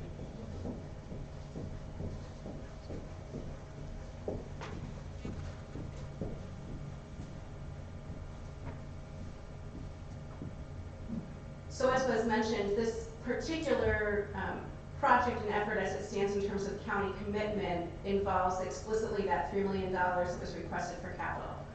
One of the reasons that I have been following this and supportive of this effort is because the kinds of services and interventions that are proposed through this project will, number one, complement the work that we are responsible for and charged with statutorily with human services in terms of serving children and families who are vulnerable, addressing unmet mental health needs, and stabilizing families with housing so that they're more prepared to be able to move forward in recovery and independence. And so it's an exciting resource to think about to fill a gap in the world of human services that we are engaged in every day. And what I also know as a mental health professional, a social worker, and an administrator is that more than ever, after being in this role for quite a while, the kinds of early interventions that were described around promoting healthy attachment, preventing trauma, and repairing the results of adverse childhood experience across generations, the research is so solid on the payoff. And so this is an example of programming that doesn't necessarily, fill the need of a specific program in human services at this time, but it complements and supports what we're responsible for every day. And it is essentially an intervention and prevention for future kids, families, and generations that the county will continue to be responsible for in the future. So that was a long answer to your question, but. Well, I'm just wondering if next time it's possible to have some kind of numbers on possible savings this can possibly help us with. We could try. I know it's projections. It's projections and it's long-term. And so what maybe might But help. it is an investment. It is an investment. For sure it is an investment. And it's, as I said, aligned with what the research tells us makes a difference across multi-generational trauma and poverty. So I will think about the best numbers and data that might be helpful and bring those back. Thank you.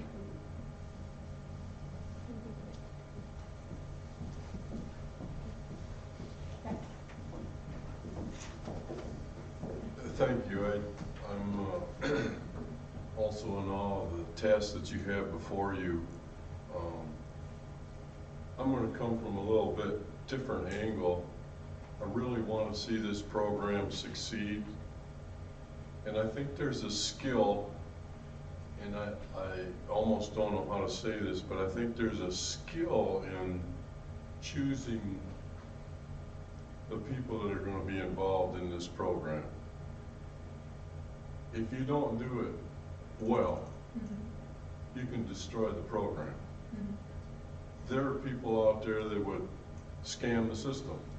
They do it all the time. You're not the only program around, you know that. But you want to choose people that truly have a need. And yet, I guess you'd say have a real potential. And hopefully you have the talent to choose that, and it'll enhance the program. And you can build on that. I'd hate to see a program that has the best intentions in the world that succeeds because a few get bad press or whatever happens, that eventually, people see it in a negative way. I really wish you the best. I think it's a great idea. Thank you, and we appreciate that. John had referenced our work with our current domestic violence shelter and how we are assessing the progress and the best indicators of how somebody's doing is the progress towards their goals and the things that we're doing.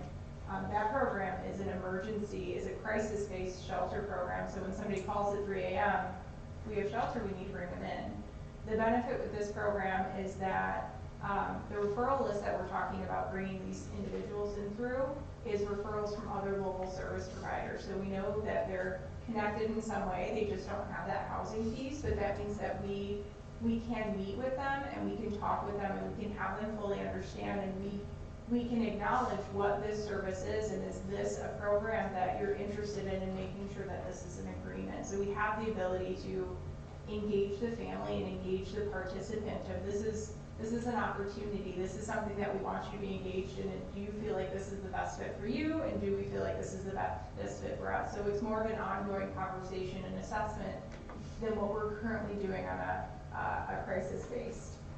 The other thing I would add to that is that one of the strengths I believe that our agency has is that we have a team approach to providing these services.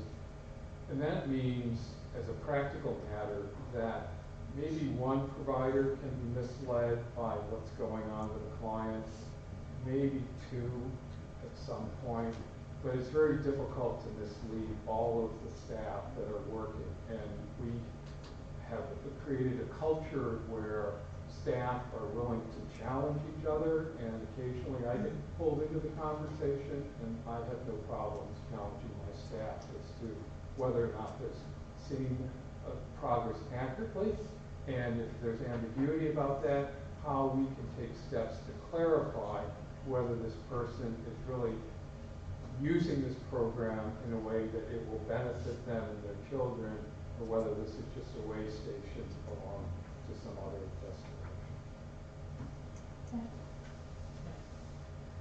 Thank you. As I sit here and think about your program, I'm thinking this is drastically different than Section 8.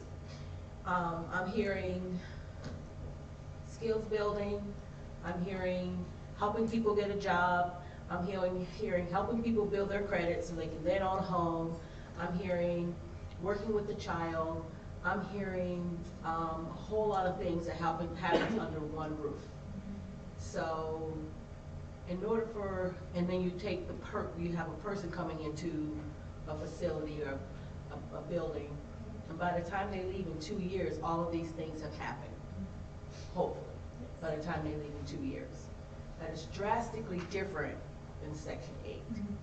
It is an amazing program where you take a person who comes in from a referral agency, this is what it sounds like, and you start working with them on, they leave and they have a job they've had obviously for a while, because in order to get a house, you have to have a job for a while, and you have to have built up certain skills.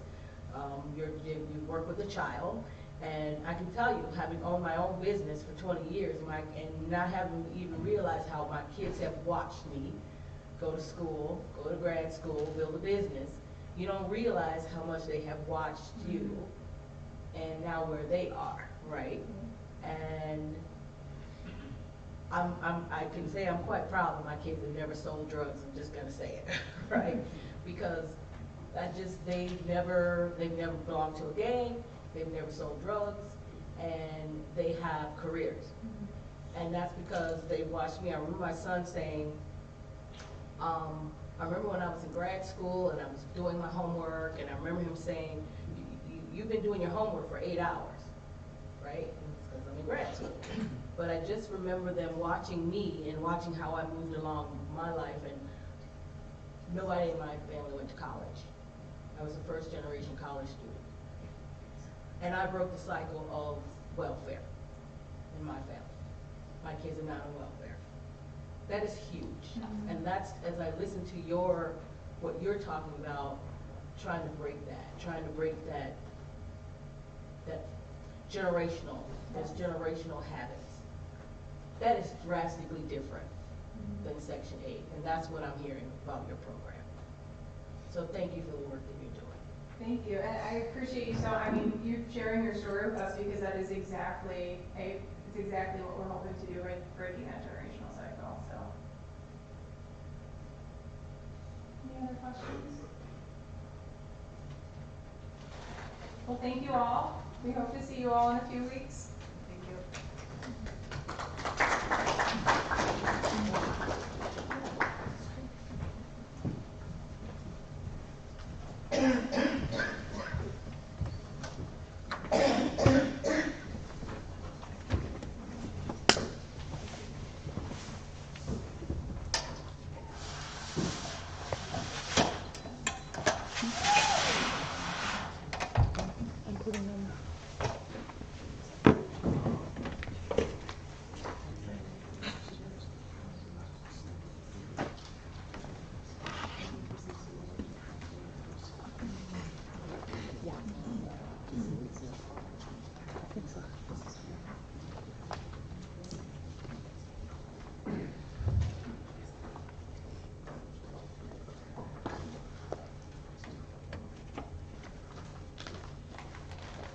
Next item, please.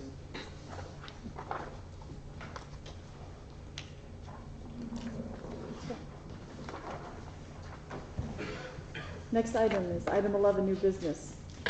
11A, supplementary appropriations and budget changes. We do not have any tonight. Item 11C, contracts. We have no contracts.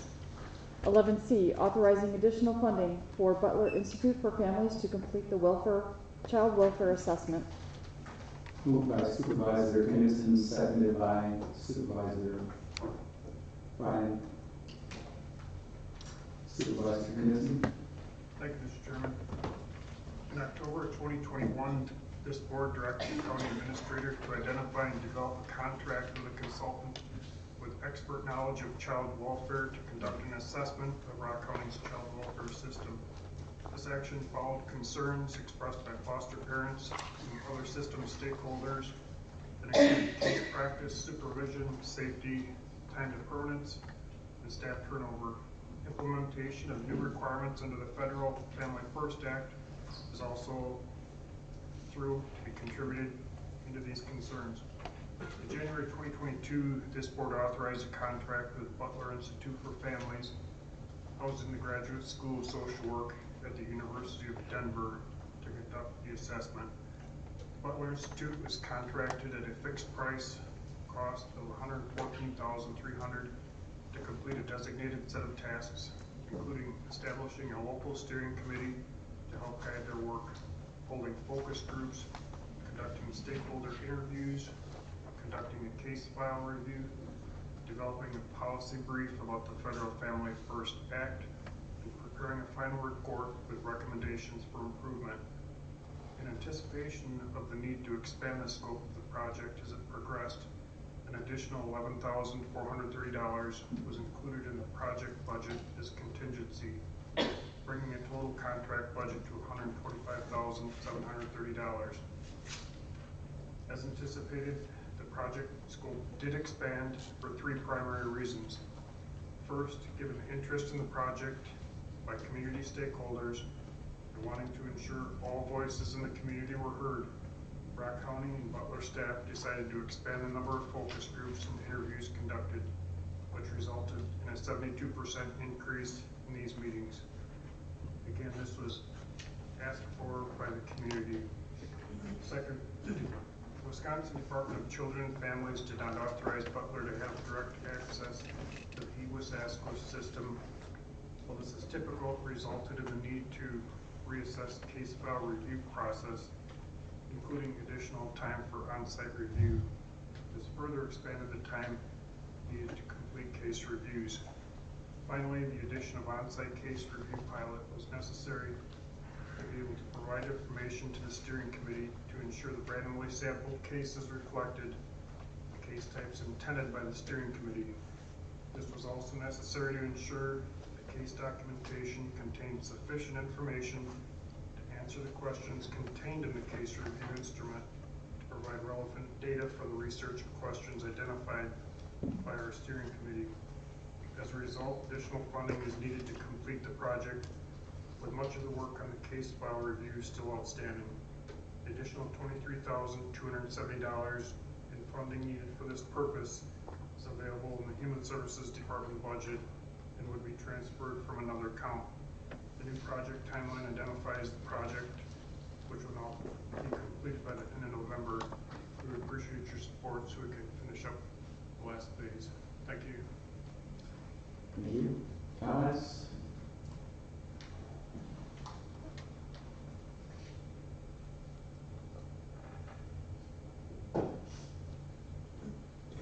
This is a voice vote. All in favor, signify by saying aye.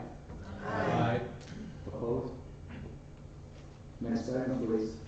Next item is 11E, supporting expression of interest, Rock County Amtrak service connection.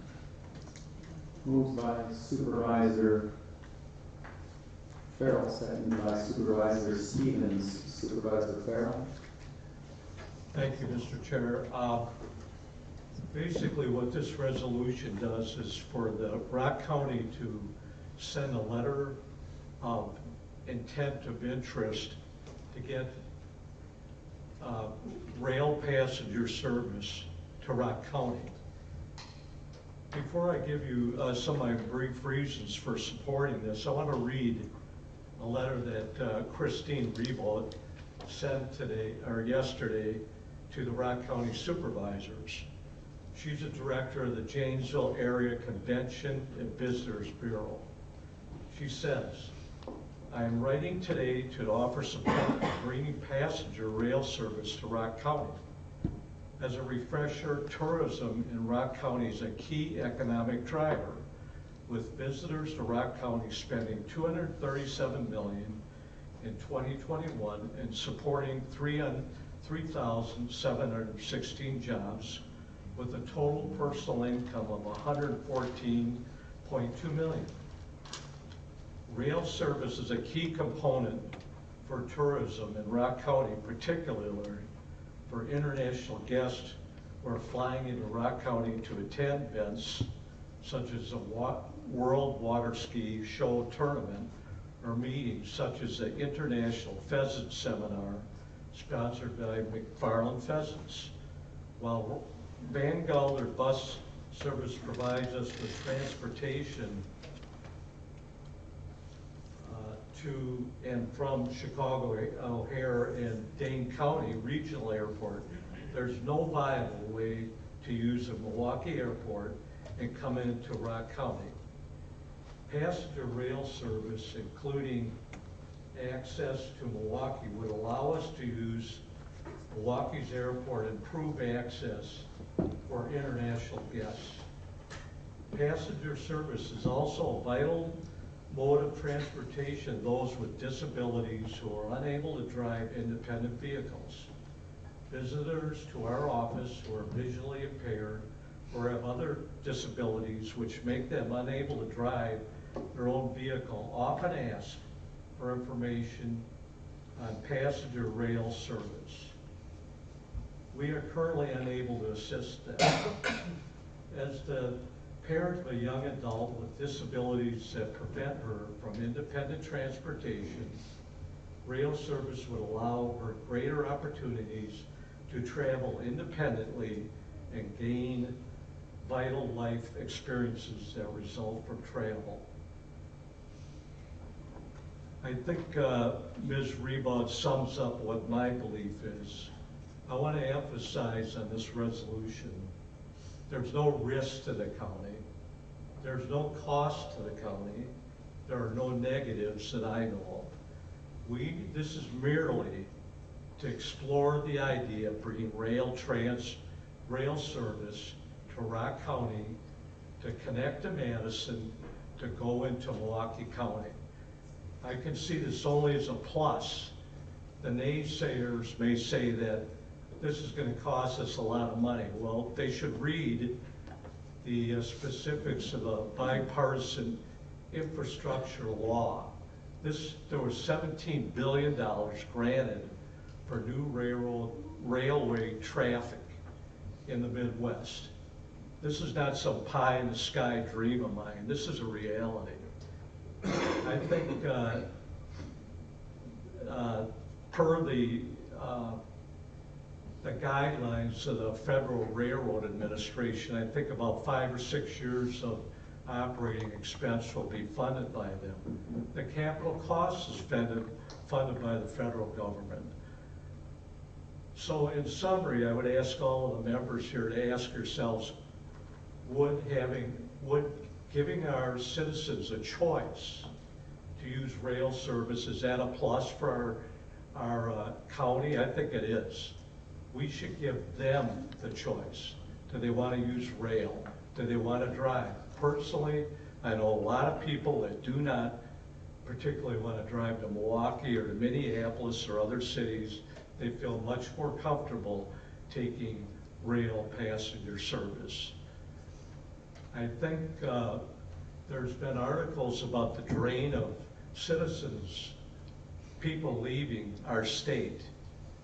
This is, in my opinion, this is a reason to keep people in our state, that they can get around more easily by taking rail transportation. I think it's a plus for a community, and there is no cost to Rock County to do this. This is all basically federal grant money, and now is the time to do it.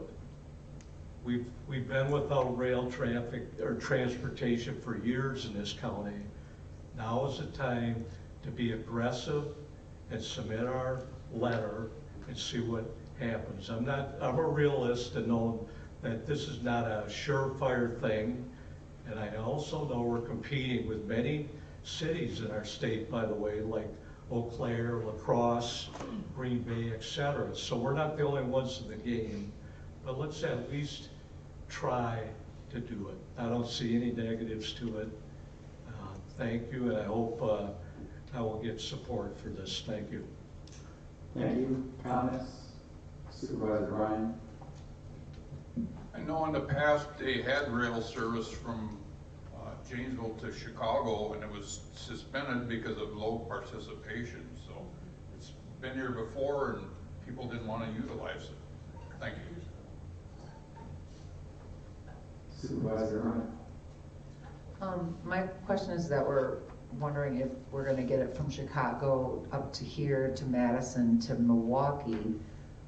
But in the past, I know Madison, Milwaukee transit has never really been approved. Do we know if Madison is trying to do this as well, to connect to Milwaukee? Because the last time I heard about it, they didn't do it because they didn't think there'd be enough people actually using it.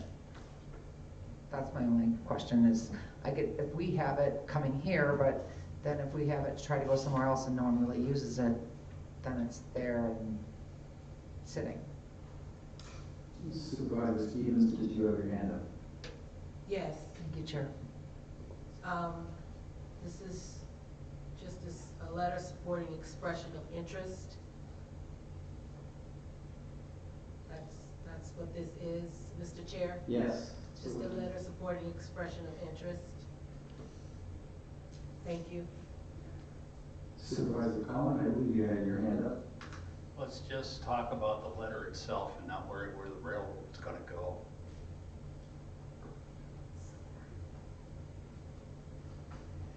Supervisor Farrell?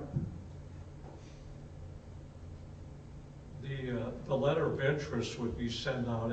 We've been waiting to do that pending the outcome of this meeting, but the letter of interest will basically say that Rock County would like to have a rail service to Madison and then to Milwaukee County. So that's what the letter of interest would be about, and that's basically it. It's not looking at other corridors. However, I think there's certainly potential for Rock County to be included with other corridors such as to Minneapolis and to Chicago. But right now we're focusing on Madison to Milwaukee, and Supervisor Herman is correct. 3 cities, Milwaukee, Pewaukee, and Watertown, have sent the letter of interest that concerning getting rail service from Madison to Milwaukee County. And I thought this would be a good time for us to get piggybacked onto that. So I think they've sent a very strong letter to the Federal Railroad Administration with a very good argument to get service. We have to remember, we're talking about the 2 biggest cities in our state that don't have rail service between the 2 of them. And I think those cities made a very good case to get it. And I think Rock County should join that effort and be part of this. So it could start in Rock County, go to Madison, then to Milwaukee. Thank you. Supervisor Collin? Call the question. Is there a second? Second. Okay, we have a motion to call question, which will effectively end debate, and we'll go right to the vote.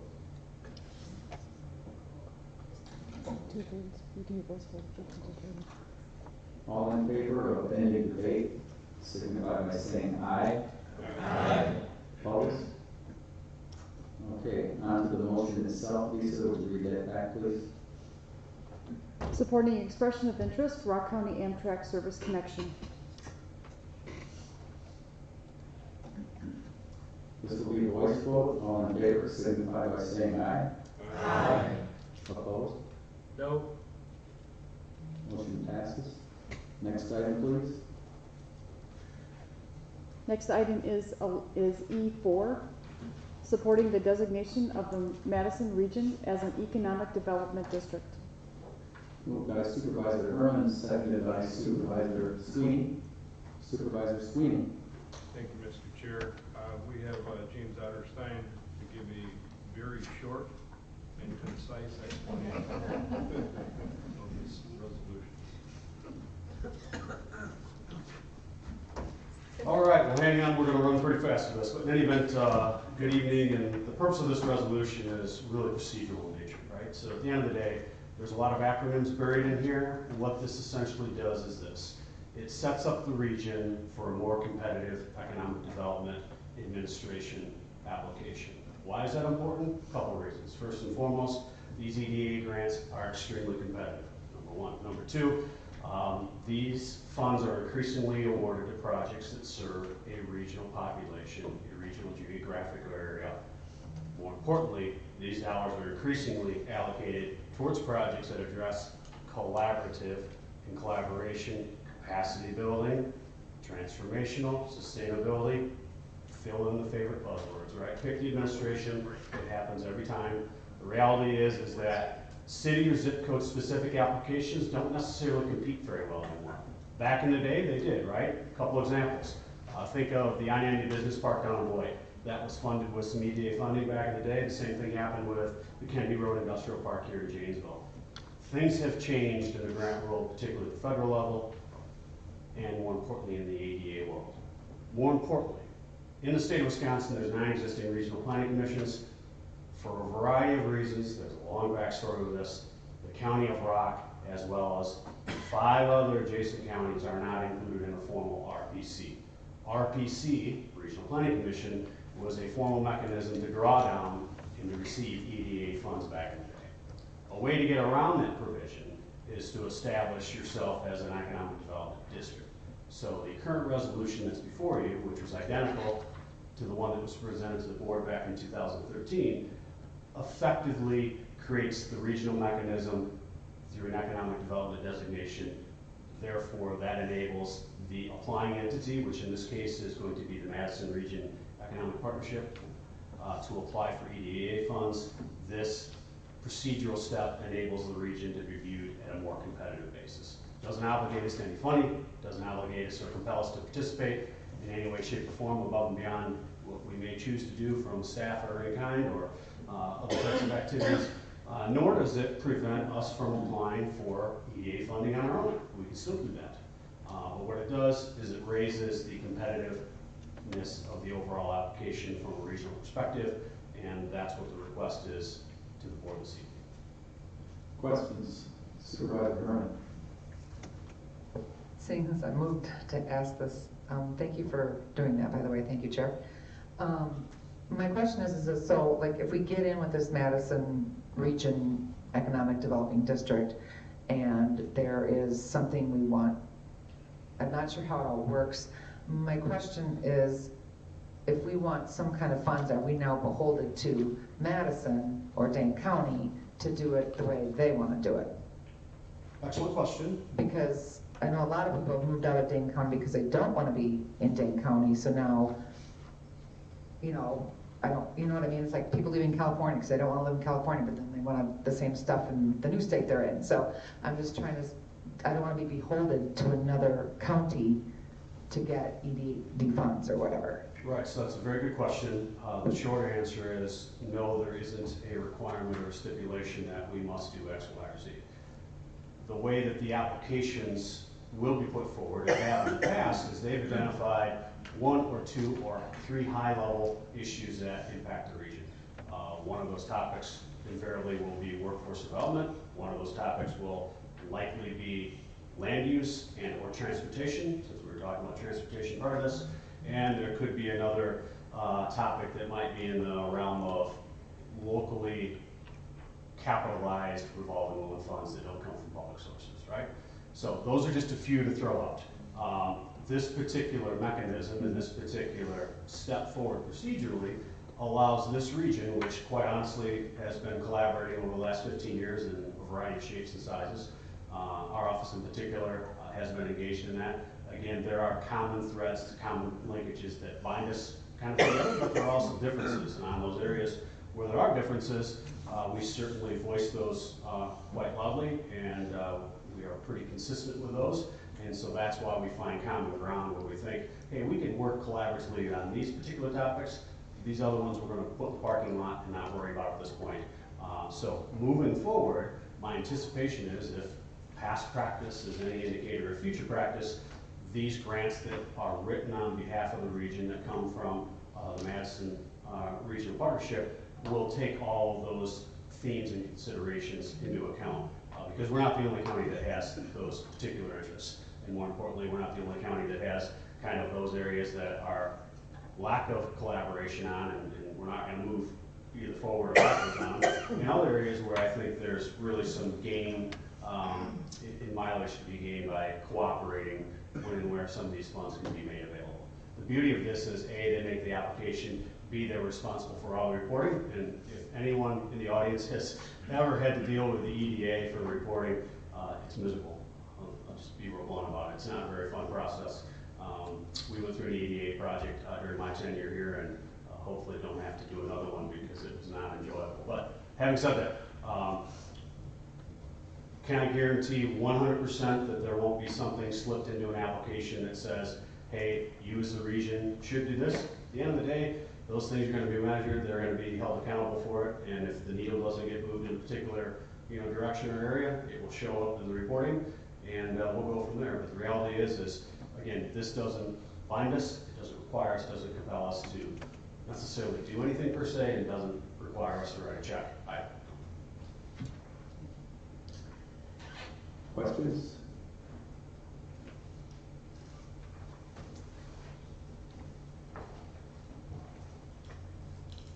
Seeing none, this is voice vote. All in favor signify by saying aye.